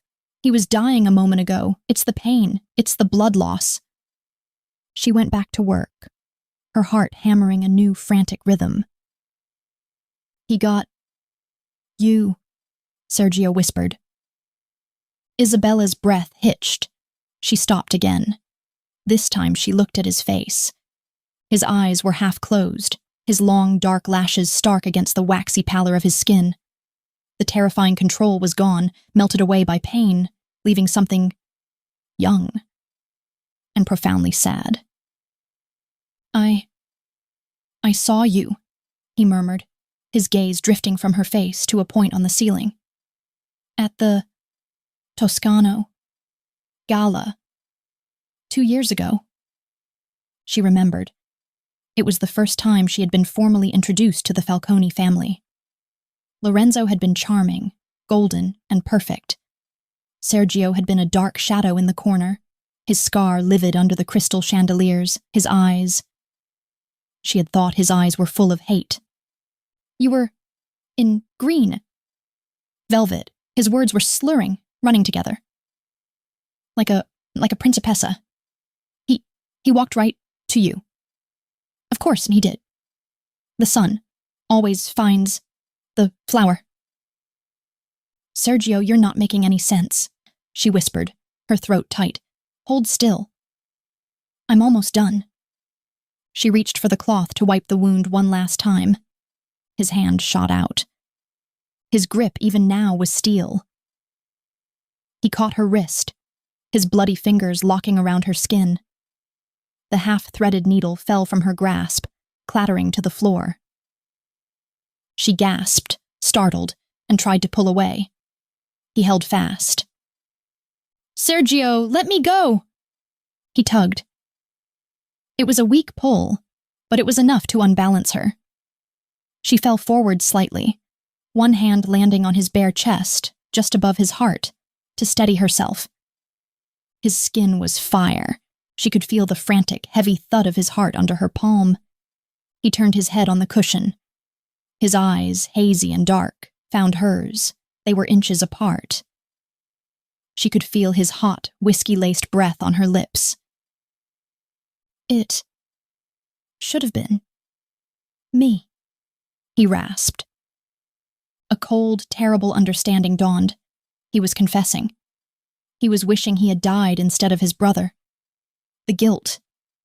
It was eating him alive. Don't say that, she whispered, her voice trembling. That's not. You can't. No, he growled, a flash of the old fire returning. His grip on her wrist tightened, his thumb pressing into her pulse point. You don't. Capisci? You don't understand. He stared at her, his gaze so intense it was a physical burn. He was seeing her. Not the widow. Not his brother's wife. Her. It should have been you, he repeated, his voice dropping to a raw, possessive murmur that slid directly down her spine. From the first. Not him. Her world tilted. What? What are you saying? I saw you. First, he breathed, his eyes tracing her lips, her cheekbones, her eyes. Always. Watching. But I am the night. And you were, for the day, for him. This was not a confession of guilt. This was a confession of obsession. Sergio, you were always Mia, he whispered. Mine, in my head, my sin. And now you're here, in my house, wearing my brother's name. His eyes filled with a sudden, lucid rage that terrified her more than his violence. It was a jealous, primal anger that had been festering for years. "He's gone," Sergio slurred, his thumb stroking her pulse, a caress that felt like a brand. "And you're still here. You're mine. Now, Isabella. Mine. To protect." He said the word protect like it was a curse, like it was a life sentence. "Mine." His eyes rolled back. His grip on her wrist went slack, his hand falling away to his side. He was out, the combined shock, pain, and blood loss finally claiming him. Isabella remained frozen, poised over him, her hand still flat against his chest. His heart was still beating, a strong, steady rhythm under her palm. She was shaking, not from the blood, not from the fear. She was shaking from the revelation. All this time she had thought his cruelty was resentment, that he hated her because she represented the soft life he was denied, that he hated her because she was his responsibility. She had been wrong. He hated her because he wanted her. He had always wanted her. And now, by some sick, ancient law, the one thing he had coveted from his perfect brother had fallen directly into his hands. She was his responsibility. She was his possession. She was his sin. "Signorina?" Giacomo's voice snapped her back. She looked down. Her hand was still on Sergio's bare chest. Her other hand was covered in his drying blood. She snatched her hand back as if she'd been burned. She scrambled to her feet, backing away from the sofa, her robe stained, her heart threatening to beat its way out of her chest. "Is he?" Rosa whispered, her knuckles white on her rosary. "He's alive," Isabella said, her voice a hollow echo. He'll sleep. The wound is closed." She looked at the man on the sofa, the monster who had just ripped her entire understanding of the world to shreds. He wasn't just a monster. He was her keeper. And he had been obsessed with her from the very beginning. "Giacomo?" she said, her voice surprisingly cold. "Clean this up. And get him to his bed." "Yes, signorina." She turned and walked out of the library, past the blood trail, up the grand staircase, and back to her room. She locked the door, pushed the chair against it, and finally, collapsed. The man in the hall had been broken by grief. But the man on the sofa, he had just armed her with the most dangerous secret in the entire Falcone villa. Chapter 9. Isabella didn't sleep. She sat in the armchair by the window, the one Lorenzo had pointed out, the one with the best view of the sea. She watched the black sky soften to bruised purple, then to a sickly pale gray. She had washed Sergio's blood from her hands and arms, scrubbing until her skin was raw, but she could still smell it, that metallic, whiskey-laced scent. It was on her robe, a dark, stiff map of the violence she had stemmed. She had cast it into the corner of the room as if it were cursed. "He saw you first, always watching. My sin." The words echoed in the cavern of her mind, replaying with his slurred, raw voice. They were more terrifying than his threats, more brutal than his grip on her arm, more violating than the lock on her door. All his cruelty, his coldness, his barbed wire words. It wasn't hatred. It was hunger. It was a long, festering resentment that the one thing he coveted had been given to his brother, the golden heir, the one who got everything. And now Lorenzo was gone, and she was here, his. "You're mine now, Isabella, mine to protect." He had said it like a death sentence. A key turned in her lock. Isabella shot to her feet, her heart leaping into her throat. She grabbed the heavy crystal water carafe from the side table, her only weapon. The door opened. It was Rosa, her face pale, her eyes red-rimmed. She was carrying a breakfast tray, her hands shaking so badly the teacup rattled in its saucer. "Signorina?" she whispered, her eyes darting to the carafe in Isabella's hands. You are all right?" Isabella slowly lowered the carafe. Her muscles ached from the tension. "Yes, Rosa. I'm fine." "He is." Rosa set the tray down, her voice trembling. "He is awake. He is furioso." "Furious?" Isabella's blood ran cold. "Why? He's alive, isn't he?" "He is angry that you saw him. That anyone saw him like that. Weak." Rosa crossed herself, a gesture Isabella was beginning to see was as common as breathing in this house. "He has already broken 2 glasses. He is demanding to see you." "What?" He sent me to fetch you. He is in his rooms in the West Wing." So it begins. The sober reckoning. The monster was awake, and he would be coming to erase the man's confession. "He wants me?" Isabella said, a strange, cold boldness settling over her. "Then he can come here. I am not his servant to be fetched." Rosa's eyes went wide with pure, undiluted terror. "Signorina, numero, you do not understand what he is like." "I understand perfectly," Isabella said, her voice hard. "I am his prisoner, Rosa, not his maid. I will take my breakfast, here.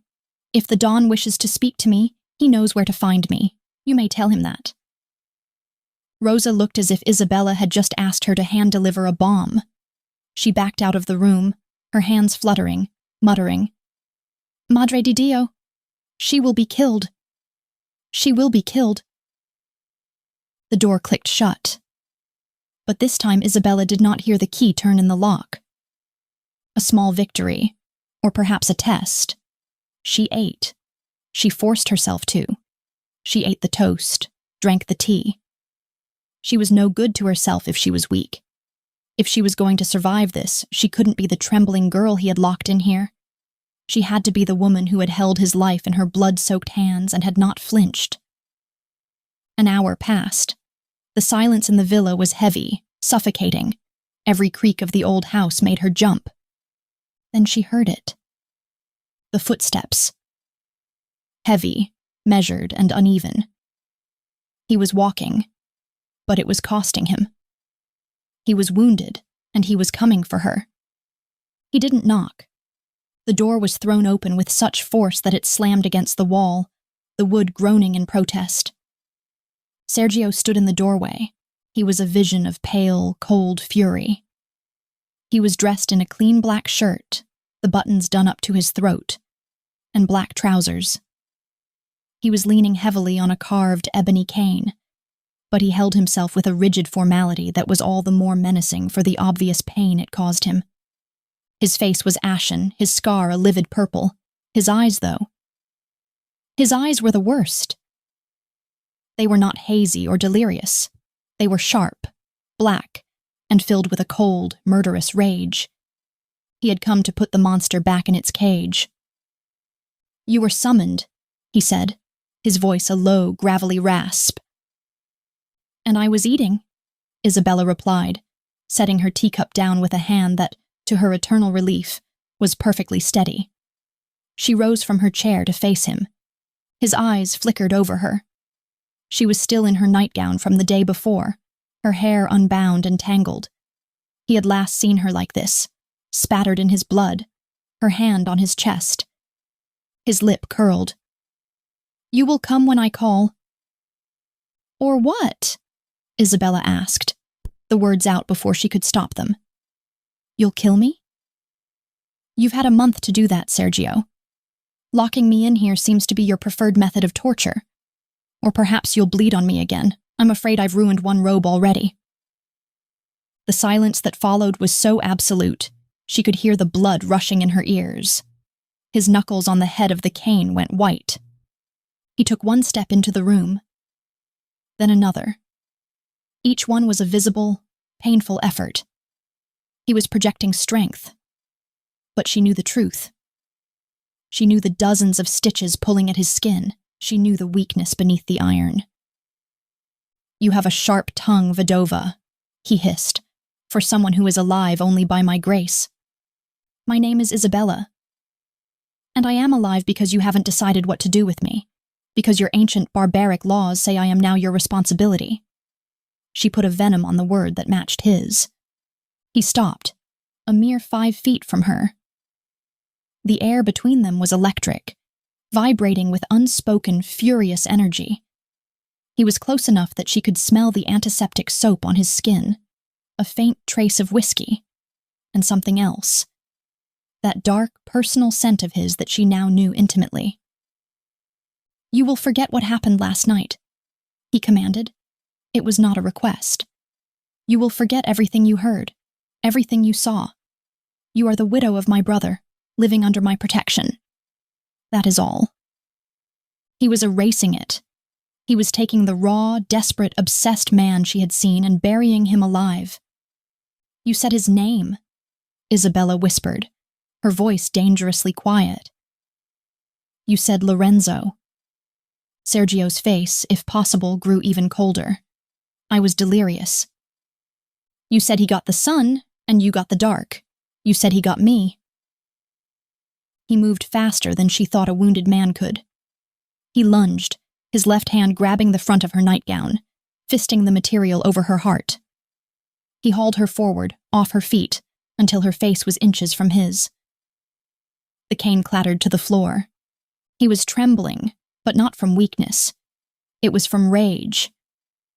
"You will be silent," he snarled, his hot breath fanning her lips. His eyes were not cold now, they were burning. They were black pits of pure, possessive fury. "Or what?"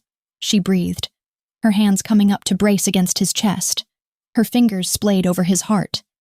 She could feel the heavy, frantic slam of it beneath his shirt, matching her own. "You're angry I saw the truth? That for all your talk of responsibility, you're just as much a prisoner of this as I am?" "You know nothing," he spat.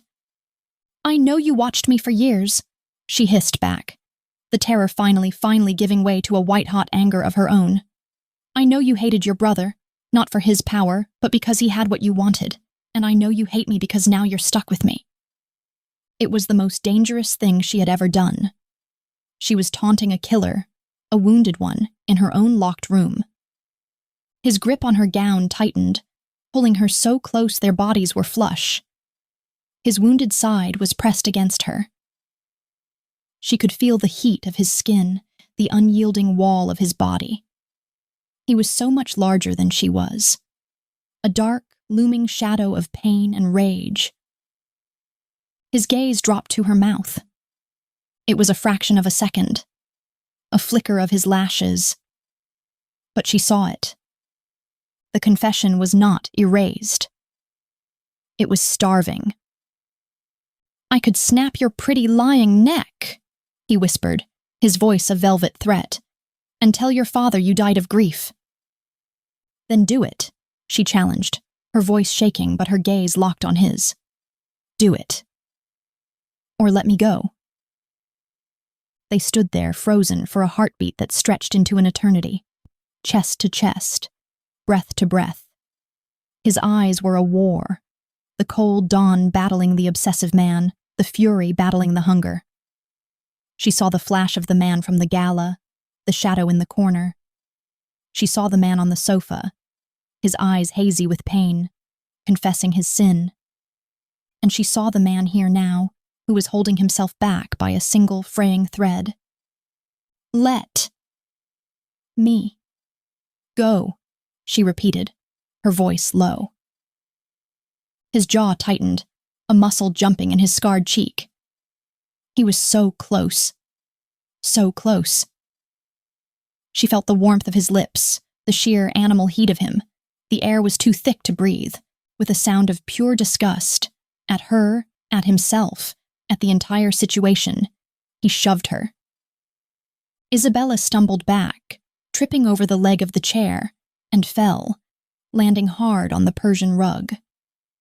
Sergio stood over her, his chest hewing, his hand fisted at his side where it had held her.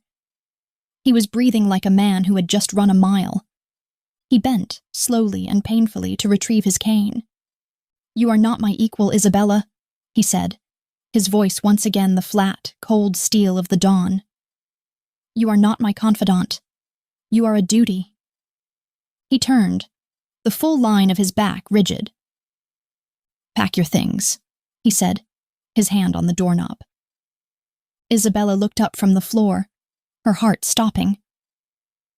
"What? Why? Are you letting me go?" He looked at her over his shoulder, his expression unreadable, his eyes as dead and cold as a winter sea.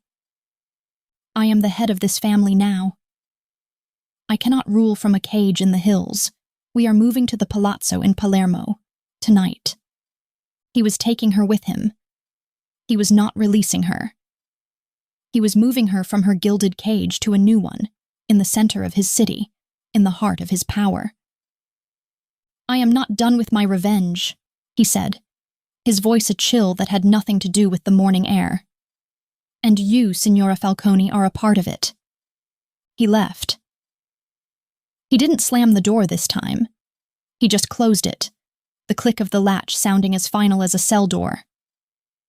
Isabella stayed on the floor, her body trembling with the adrenaline of the confrontation. She had pushed the monster, and the monster had pushed back. But he hadn't killed her. He hadn't even struck her.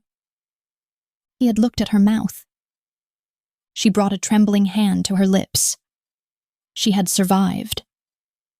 More than that, she had fought him with the only weapon she had, his own secret. And she was still alive. He was taking her to Palermo, into the heart of his world. A new, terrifying thought occurred to her. He wasn't taking her to protect her. He was taking her to watch her. Chapter 10. Packing was a hollow, frantic charade. Isabella had nothing to pack. She had the clothes she had arrived in, the simple, respectable dress of a bride-to-be, which seemed to belong to a different woman from a different century. She had the black mourning dresses Rosa had procured for her, shapeless and heavy with a grief that was not entirely her own. And she had the nightgown she was currently wearing, the one that still held the ghost of Sergio's blood. Rosa came to help, her hands fluttering, her eyes wide with a fear so profound it was almost worship. She was terrified of Isabella. The signorina had challenged the dawn, the new, wounded, savage dawn, and she was still breathing. This elevated Isabella from victim to something new, something dangerous and unknowable. He has sent the car, signorina," Rosa whispered, folding a black dress into a small leather valise that had once been Lorenzo's. The monogram LF was stitched in gold thread by the handle. Isabella felt a sudden, sharp pang of nausea. "Thank you, Rosa," Isabella said, her voice calm. She was still sitting on the floor, her back against the armchair. She hadn't moved since he'd left. She felt bruised, body and soul, but a strange, cold clarity was settling in her veins, like ice water. He looked at her mouth. He was taking her to watch her. She stood, her legs aching. The robe, the one from last night. "Burn it." Rosa's eyes widened. "Signorina, it is fine silk." "It is stained," Isabella said, her voice flat. "Burn it. I will not have it in my sight." It was her first real order. Rosa, after a beat of hesitation, nodded, a new sharp respect in her eyes. She bundled the dark, stiff silk and took it away as if it were a diseased thing. Isabella dressed in the simplest of the black dresses. She brushed her tangled hair, her arms heavy, and tied it back in a severe knot at the nape of her neck. She looked at her reflection in the ornate, gilt-edged mirror. She was pale, her eyes haunted and huge, dark circles like bruises beneath them. But she was not the trembling, weeping girl who had arrived here. The fear was still there, a cold, hard stone in her stomach, but it was no longer in control. It was a tool. It was a whetstone. She was the Signora Falcone, not Lorenzo's pretty, gentle wife. She was Sergio's, his duty, his sin. Giacomo, the guard who had held Sergio down, was waiting for her at the foot of the stairs. He did not meet her eyes. He too seemed to regard her with a new, wary awe. "Signorina, this way." The black sedan was waiting, a fortress on wheels, its windows tinted so dark they looked like polished obsidian. Sergio was already inside. He was in the back, on the opposite side, staring out the window as if he were alone.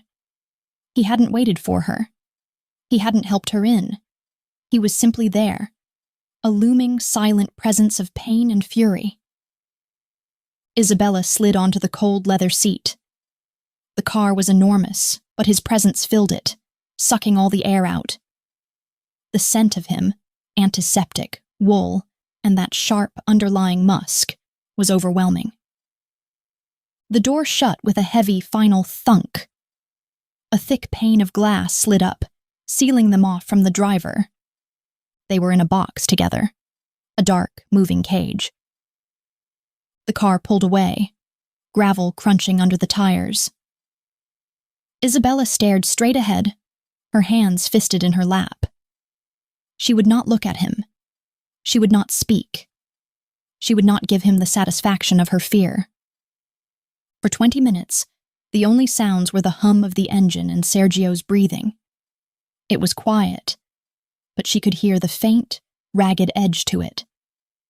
The movement of the car had to be agony on his side. He was hiding it, but she knew. She had stitched the wound. She knew its depth. The car began its descent from the hills, and the lights of Palermo appeared below them, a glittering, beautiful net of stars spread out against the black velvet of the sea.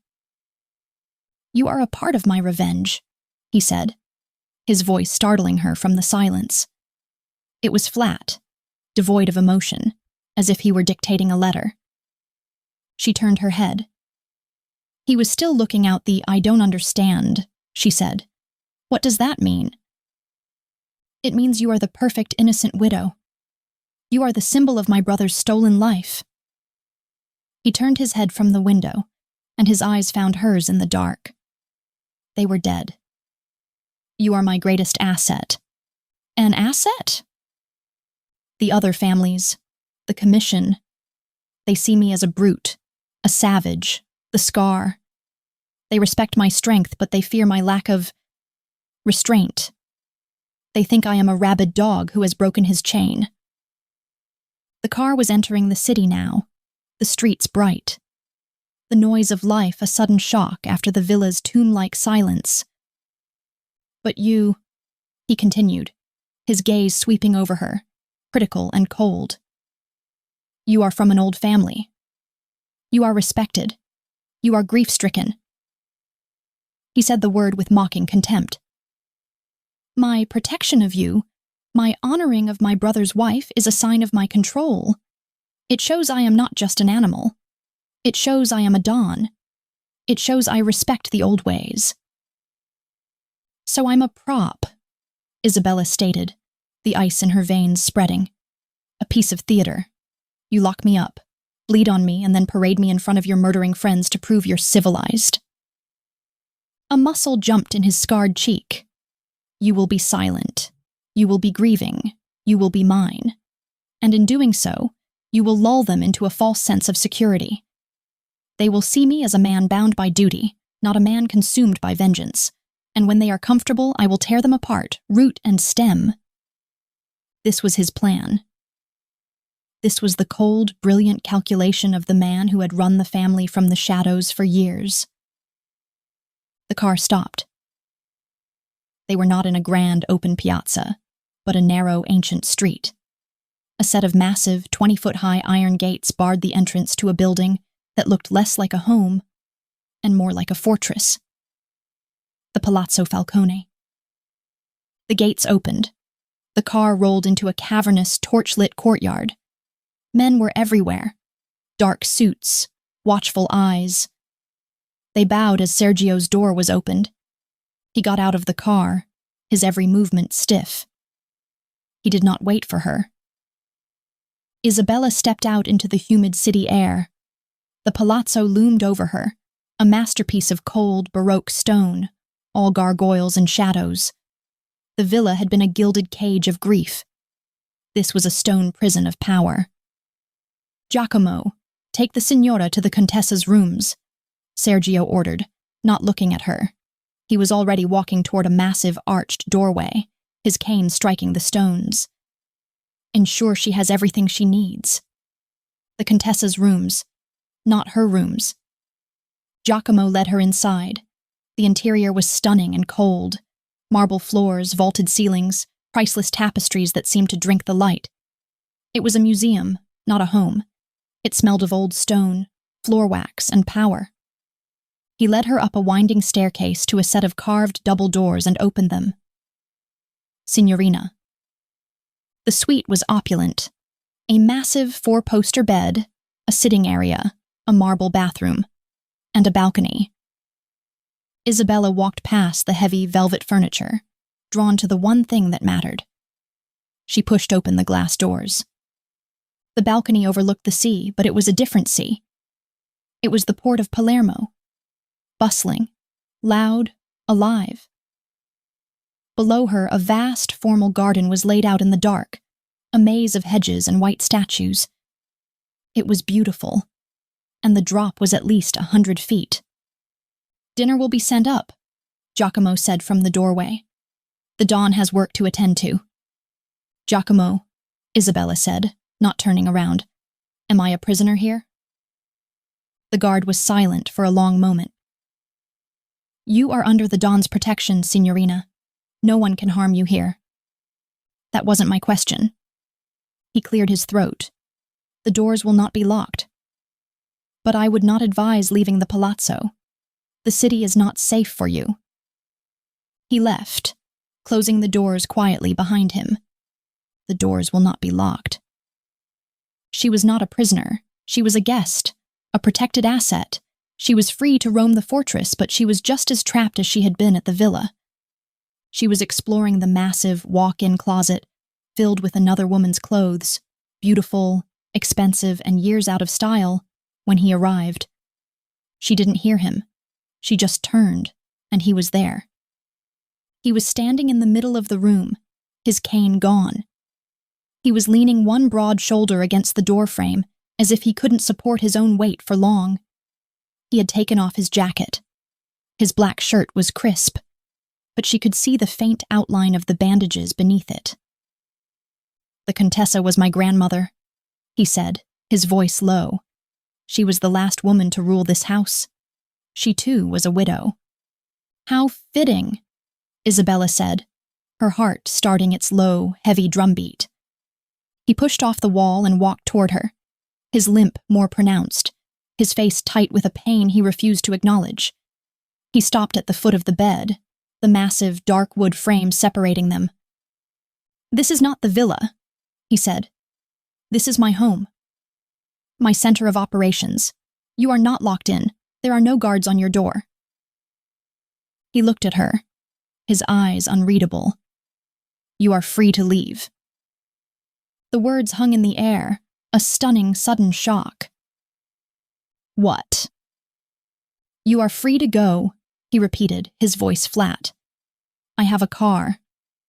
It will take you to your father's house in Florence. I will tell him you were mad with grief and that I could not, in good conscience, keep you here." This was it. The offer. Her freedom. Everything she had wanted. "You'll let me go?" she whispered, her mind reeling. "Yes. You are a complication. You are a reminder." His jaw tightened. "My brother's wife." "My duty. I am honoring that duty by giving you your life back. Go home, Isabella. Forget the Falcone family. Forget all of this." It was a test. She knew it. After his confession, after her defiance, this was the only move he had left. He was offering her an escape, not for her sake, but for his. If she left, his sin left with her, his weakness. The one person who had seen him bleed, who had heard his secret. She looked at him, really looked at him. The new dawn. A king forged in fire and grief, just as the outline had said. He was in agony. He was holding himself together by sheer, brutal will. He was offering her freedom because he was terrified of what she represented. He was obsessed with her, and he was trying to cut out the cancer before it spread. He was giving her a choice, and for the first time in her life, she had one. She could run. She could go back to her father, back to a life of quiet, respectable non-existence, and pretend the last month had never happened. Or she could stay. She thought of the man on the sofa, his eyes hazy with pain, confessing, "I saw you first." She thought of the man in her room, his eyes burning, his hand fisted in her gown, his gaze dropping to her mouth. She thought of the man standing before her, a wounded, brutal king on a cold throne, offering her an escape because he was too afraid to keep her. "No," she said. His head snapped up, his cold composure cracking. A flicker of something hot and wild flashed in his eyes. "What did you say?" "I said no." She took a step toward him, around the bed. "You don't get to do this. You don't get to bleed all over me, confess your sin, drag me to your fortress, and then banish me because you're a coward." "I am not," he snarled, taking a step toward her, his rage surfacing. "You are," she interrupted, stopping a few feet from him. "You are terrified of me, because I'm the one person in this entire blood-soaked family who has seen you weak, the one person you can't control." "You are my duty," he hissed. "I am your obsession," she shot back, her voice low and shaking with a new, terrifying power. "And I am not going anywhere." "This is not a game, Isabella. This is my life. And it's mine, too. The one you took. The one you bound to yours by your ancient laws." She was trembling now, with adrenaline, with fear, with a terrible, exhilarating certainty. "You said I am part of your revenge. You said I am your asset. Well then, use me." He stared at her as if she had grown a second head. He was breathing heavily, his hands fisted. You would stay?" he whispered, his voice rough with disbelief. "Here." "With me?" "I am not staying with you," she said, her voice cold. "I am staying for me. I am staying because I am Signora Falcone, and I will not run and hide. I am staying because my husband was murdered, and I want to see the men who did it burn." It was a lie, a partial lie. She wanted that, yes. But the truth was more complex. She was staying because this man, this broken, vicious, obsessive man, was the first person who had ever truly seen her, and she saw him. "You want to heal Don Falcone?" she said, her voice dropping to a near whisper. "You want to rule? Then you will have to do it with me at your side, because I am not leaving. I am not your weakness to be discarded. I am your queen." He didn't move. He just stared at her, the war in his eyes so profound it was a physical storm. The Don who wanted her gone, and the man who was desperate for her to stay, were ripping him apart. "You have no idea," he finally rasped, "what you are choosing." "And you have no idea," she replied, "who you just unbound." Chapter 11. Sergio's stillness was an indrawn breath before a scream. He didn't move for a full minute, his body a statue of taut muscle and coiled rage, his eyes locked on hers. The war she had seen in them didn't end. It simply shifted. The surprise was consumed by a dark, calculating coldness that was far more dangerous. He was recalibrating. He had offered his enemy a blade, and she had picked it up and pointed it at his throat. "My queen," he repeated, the words a low, soft hiss of pure mockery. He said it as if it tasted like ash in his mouth. You think this is a throne? This is a casket, Isabella. I am offering you a flight out, and you are asking to be nailed inside. Then we'll be buried together, she retorted, her voice shaking but her will a rod of steel. You need me. You said it yourself. I am your property, your asset. A grieving widow to prove you're not an animal. And what do you get? He shot back, taking a half step, a painful, limping motion that brought him closer.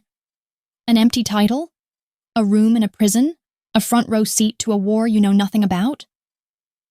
I get to be Signora Falcone, she said, her chin lifting.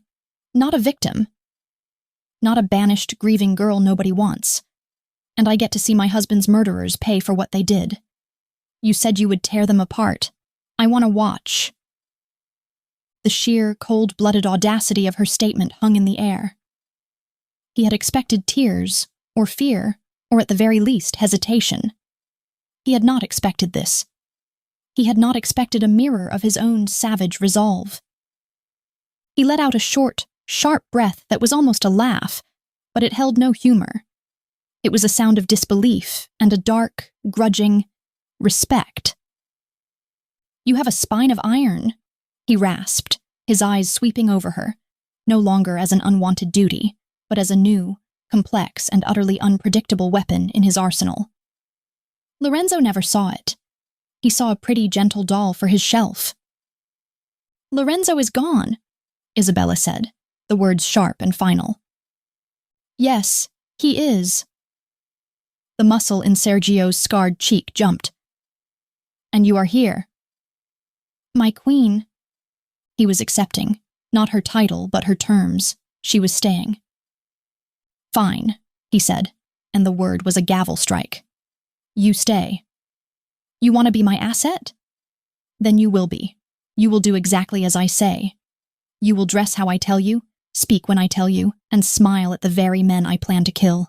You will be the perfect porcelain face of my control. And in return, you get to watch. And my husband's killers?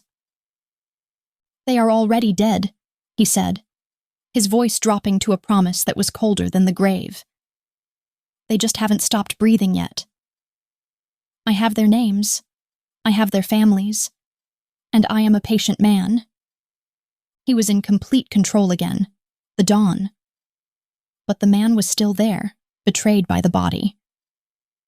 He turned too quickly. The movement, meant to be decisive, a final dismissal, was a mistake. A low, sharp gasp of pain was ripped from his throat, a sound he couldn't swallow in time. His hand flew to his side, his face going ashen, sweat beading instantly on his temples.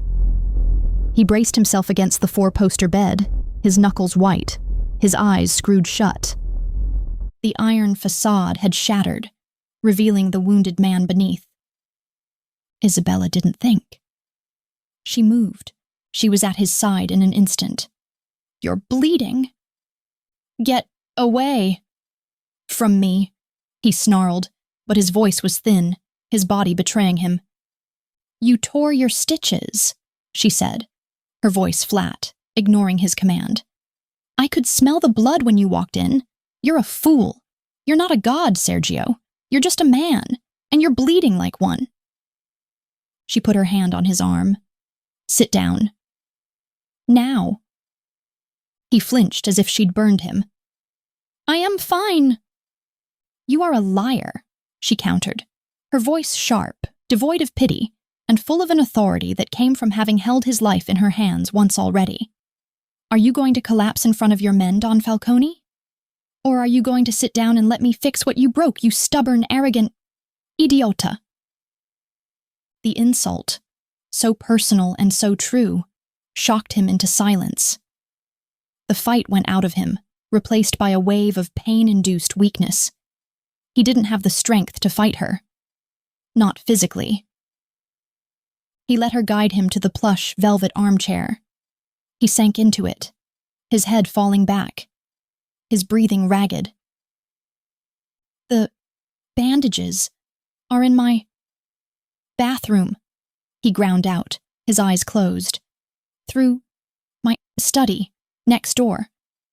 Stay there, she ordered. Don't move. Don't even breathe. She walked out of her room into the grand, cold hallway and to the massive oak door next to hers. It was unlocked. His study was a cavern of dark wood, leather, and the scent of old books and his own faint, masculine smell. A massive carved desk dominated the room, covered in neat stacks of paper. Beyond it, another door stood open. His bathroom was a shrine of black marble and steel. It was obsessively clean. On the counter, laid out with surgical precision, was a medical kit. Bandages, antiseptic, tape, and a small brown bottle of painkillers. He had known he was bleeding. He had come to her anyway, to offer her freedom, to push her away, all while he was quietly coming apart at the seams. She gathered what she needed and returned. He hadn't moved. He looked pale, exhausted, and furious. A wounded panther trapped in a velvet chair. This is going to hurt, she said, setting the supplies on a side table.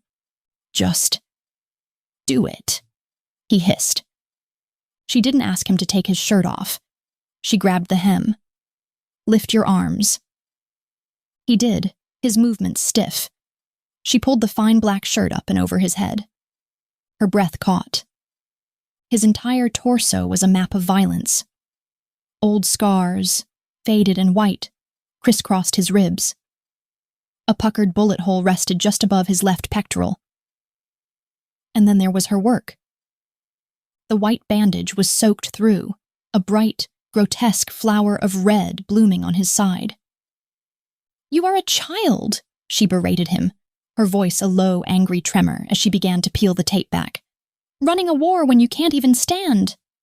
And you are a nagging wife, he retorted, his voice tight with pain as the tape pulled at his skin.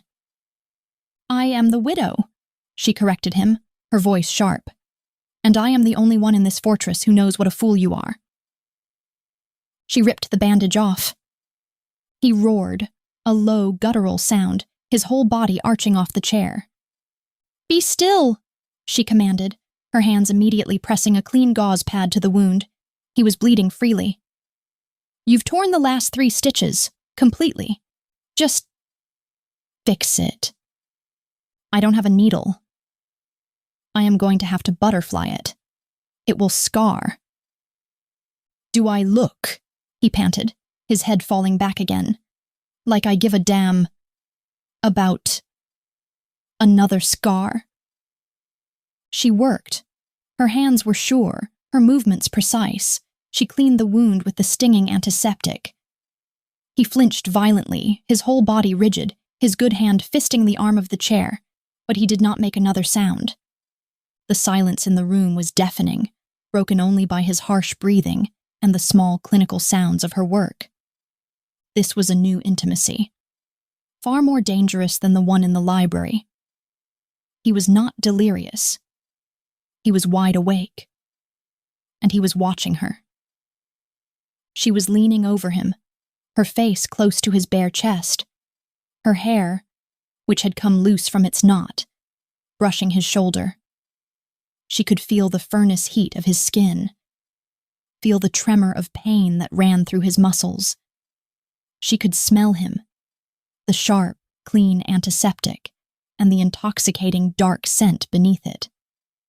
She was so focused on the wound, on pulling the edges together with the small, sterile strips, that she didn't realize how close they were until she finished and reached for the clean bandage. When she looked up, his eyes were on her.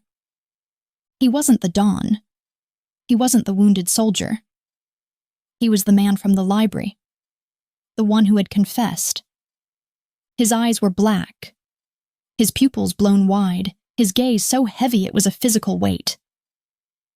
He was watching her with a raw, desperate, agonizing hunger that terrified and fascinated her in equal measure.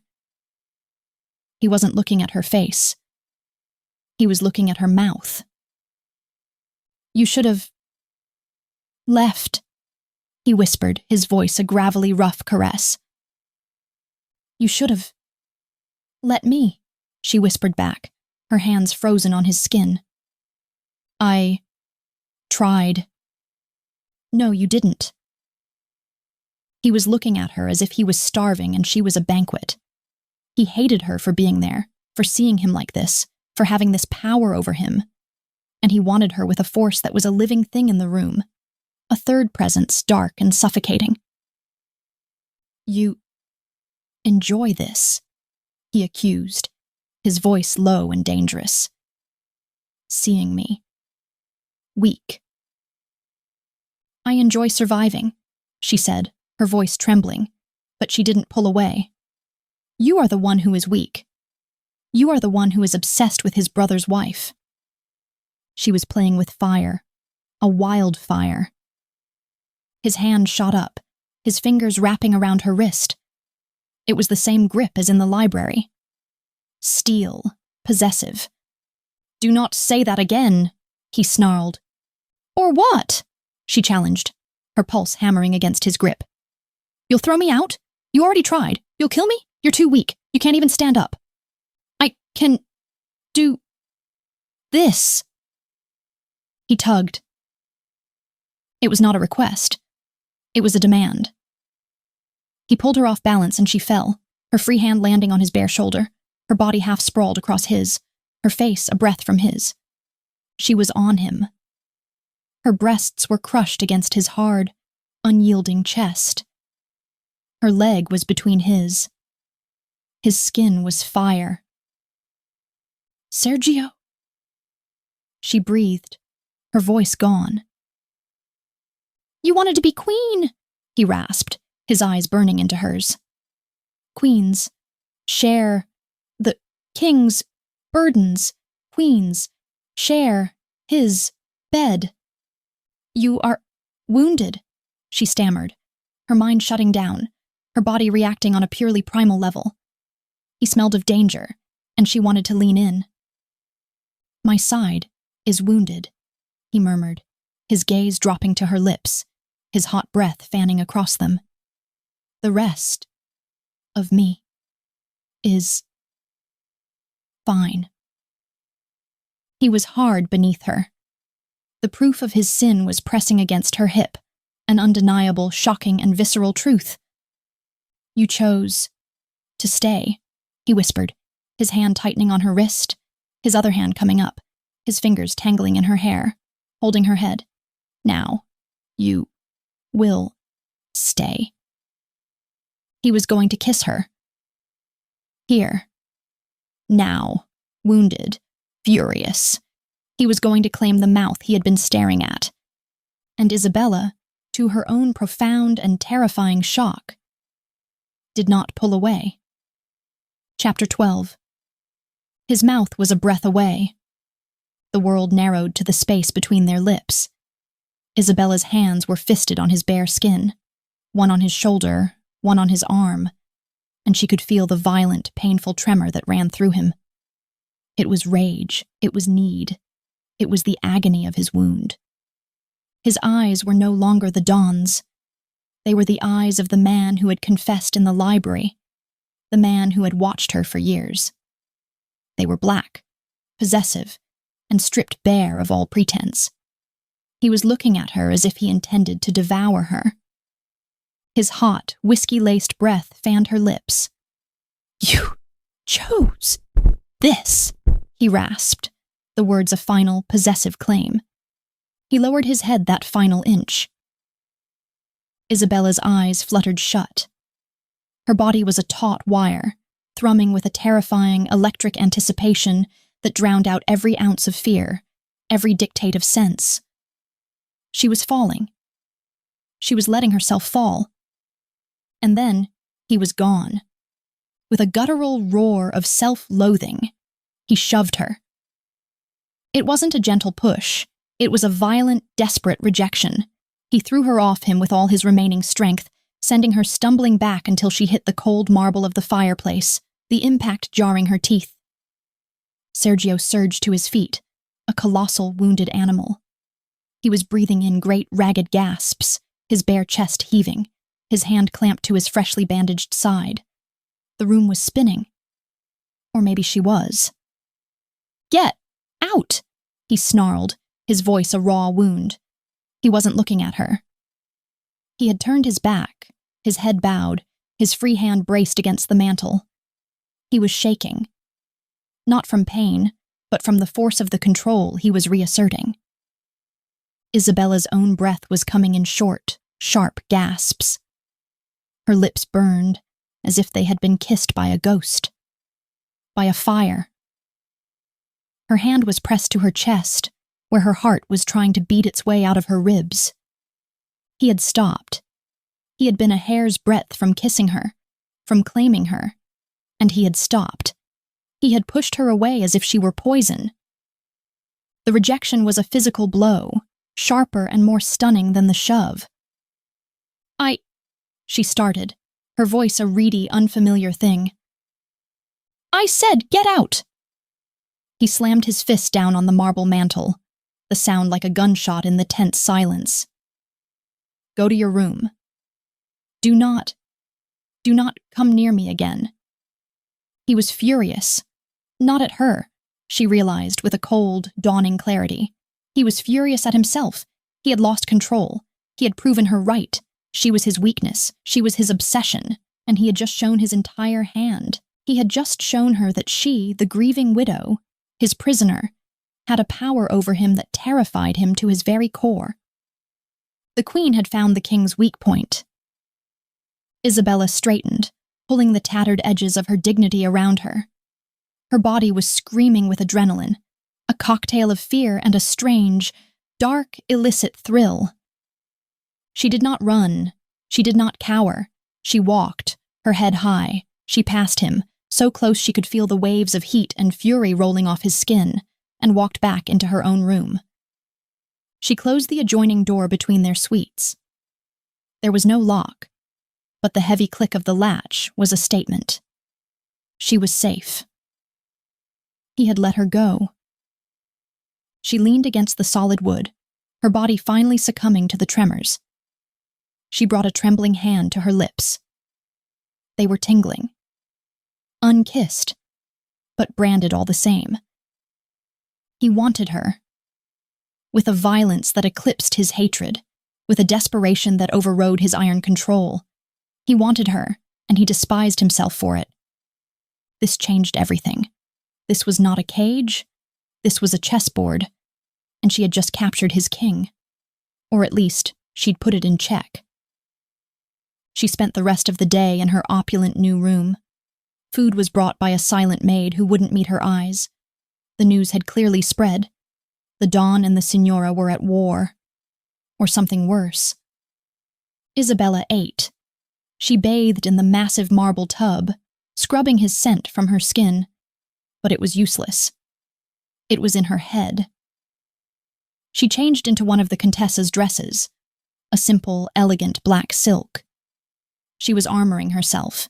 He had told her to stay away. He had banished her. So she would wait. The next move was his. He couldn't leave it like this. He couldn't leave a live bomb in the room next to his. He came after midnight. She was in the armchair by the open balcony doors, the sea breeze a cool balm on her hot skin. She heard the adjoining door open. She didn't turn. He stood in the doorway, a dark silhouette against the light from his study. He was dressed. A clean black shirt, a fresh suit jacket, his hair damp as if he'd just showered. He was the Don again. The mask was back in place, perfectly sealed. He was leaning on his cane. "You have made your choice," he said. His voice was not the raw, ragged rasp from earlier. It was the flat, cold, dead voice of the man who had locked her in the villa. "And I have made mine." Isabella turned her head to look at him. "And what is that? You wish to be queen?" "Fine." He walked into the room, his limp pronounced but controlled. He did not come near her. He stood in the center of the vast room, a commander on a battlefield. Your duties begin tomorrow, he said. At 10 a.m., a car will take you to a sartoria in the city. You will be fitted for a new wardrobe, one appropriate for the Signora Falcone, not a ghost in her grandmother-in-law's clothes. You are dressing your prop, she said, her voice just as cold. I am arming my asset, he corrected. At 2 p.m., you will accompany me to my cousin's villa for his daughter's christening. You will be silent, you will be beautiful, and you will look at me as if I am your savior and not your jailer. Is that understood? And what if I refuse? He gave her a thin, cruel smile. Then you will have proven that you are not a queen, but a child playing a game you cannot win. You will have proven that you are useless to me, and I will send you back to your father in disgrace. The choice to stay is not a single act, Isabella. It is one you must make every single day, and you will make it on my terms. This was the price. She had won the battle, had forced him to admit his weakness, but he was winning the war.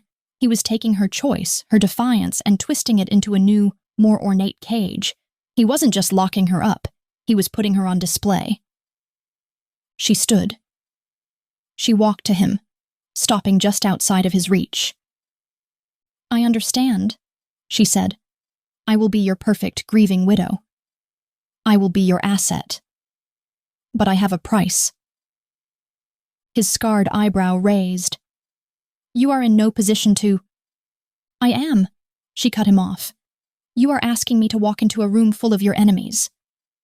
You are asking me to smile at the men who may have helped kill my husband. You are asking me to be your shield. If I am to be your queen, I will not be your pawn. What do you want? He hissed. Information. The word was a shot in the dark. I will not be blind. You said you have their names. I want to see them. I want to know who I am smiling at. I want to know whose hands I am shaking. If I am to be your partner in this theater, then I will not do it as a fool. He stared at her, his eyes narrowing. He was assessing her again. The surprise was back, that flicker of dark, grudging respect. She was not asking for jewels, or freedom, or comfort. She was asking for weapons. He saw her. The real her. The one who had stitched his side, the one who had taunted him, the one who had stayed. You are playing a game, he whispered, that will get you killed. I am already dead, she whispered back. The woman I was died on her wedding night. You are the one who said it. I am Signora Falcone, and she deserves to know who she is at war with. He held her gaze for an eternity. The air between them was thick, not with the hot, raw tension of before, but with a new, cold, and far more dangerous understanding. He gave a single, sharp nod. Tomorrow, he said, after the christening. I will show you what you are fighting. He turned and walked out, his cane striking the marble. The door clicked shut, leaving her alone in the cavernous, beautiful room. Isabella walked onto the balcony. The city lights glittered below, and the smell of the sea was sharp and real. She had done it. She had survived. She had faced the monster, and she had faced the man, and she had forged a new place for herself in this blood-soaked world. She was not Lorenzo's wife. She was not her father's daughter. She was Sergio Falcone's queen, his asset, his obsession. She brought her hand to her lips, where the ghost of his kiss still burned. He had pushed her away, but it was too late. He had started a fire, and she was beginning to think they would both enjoy the inferno.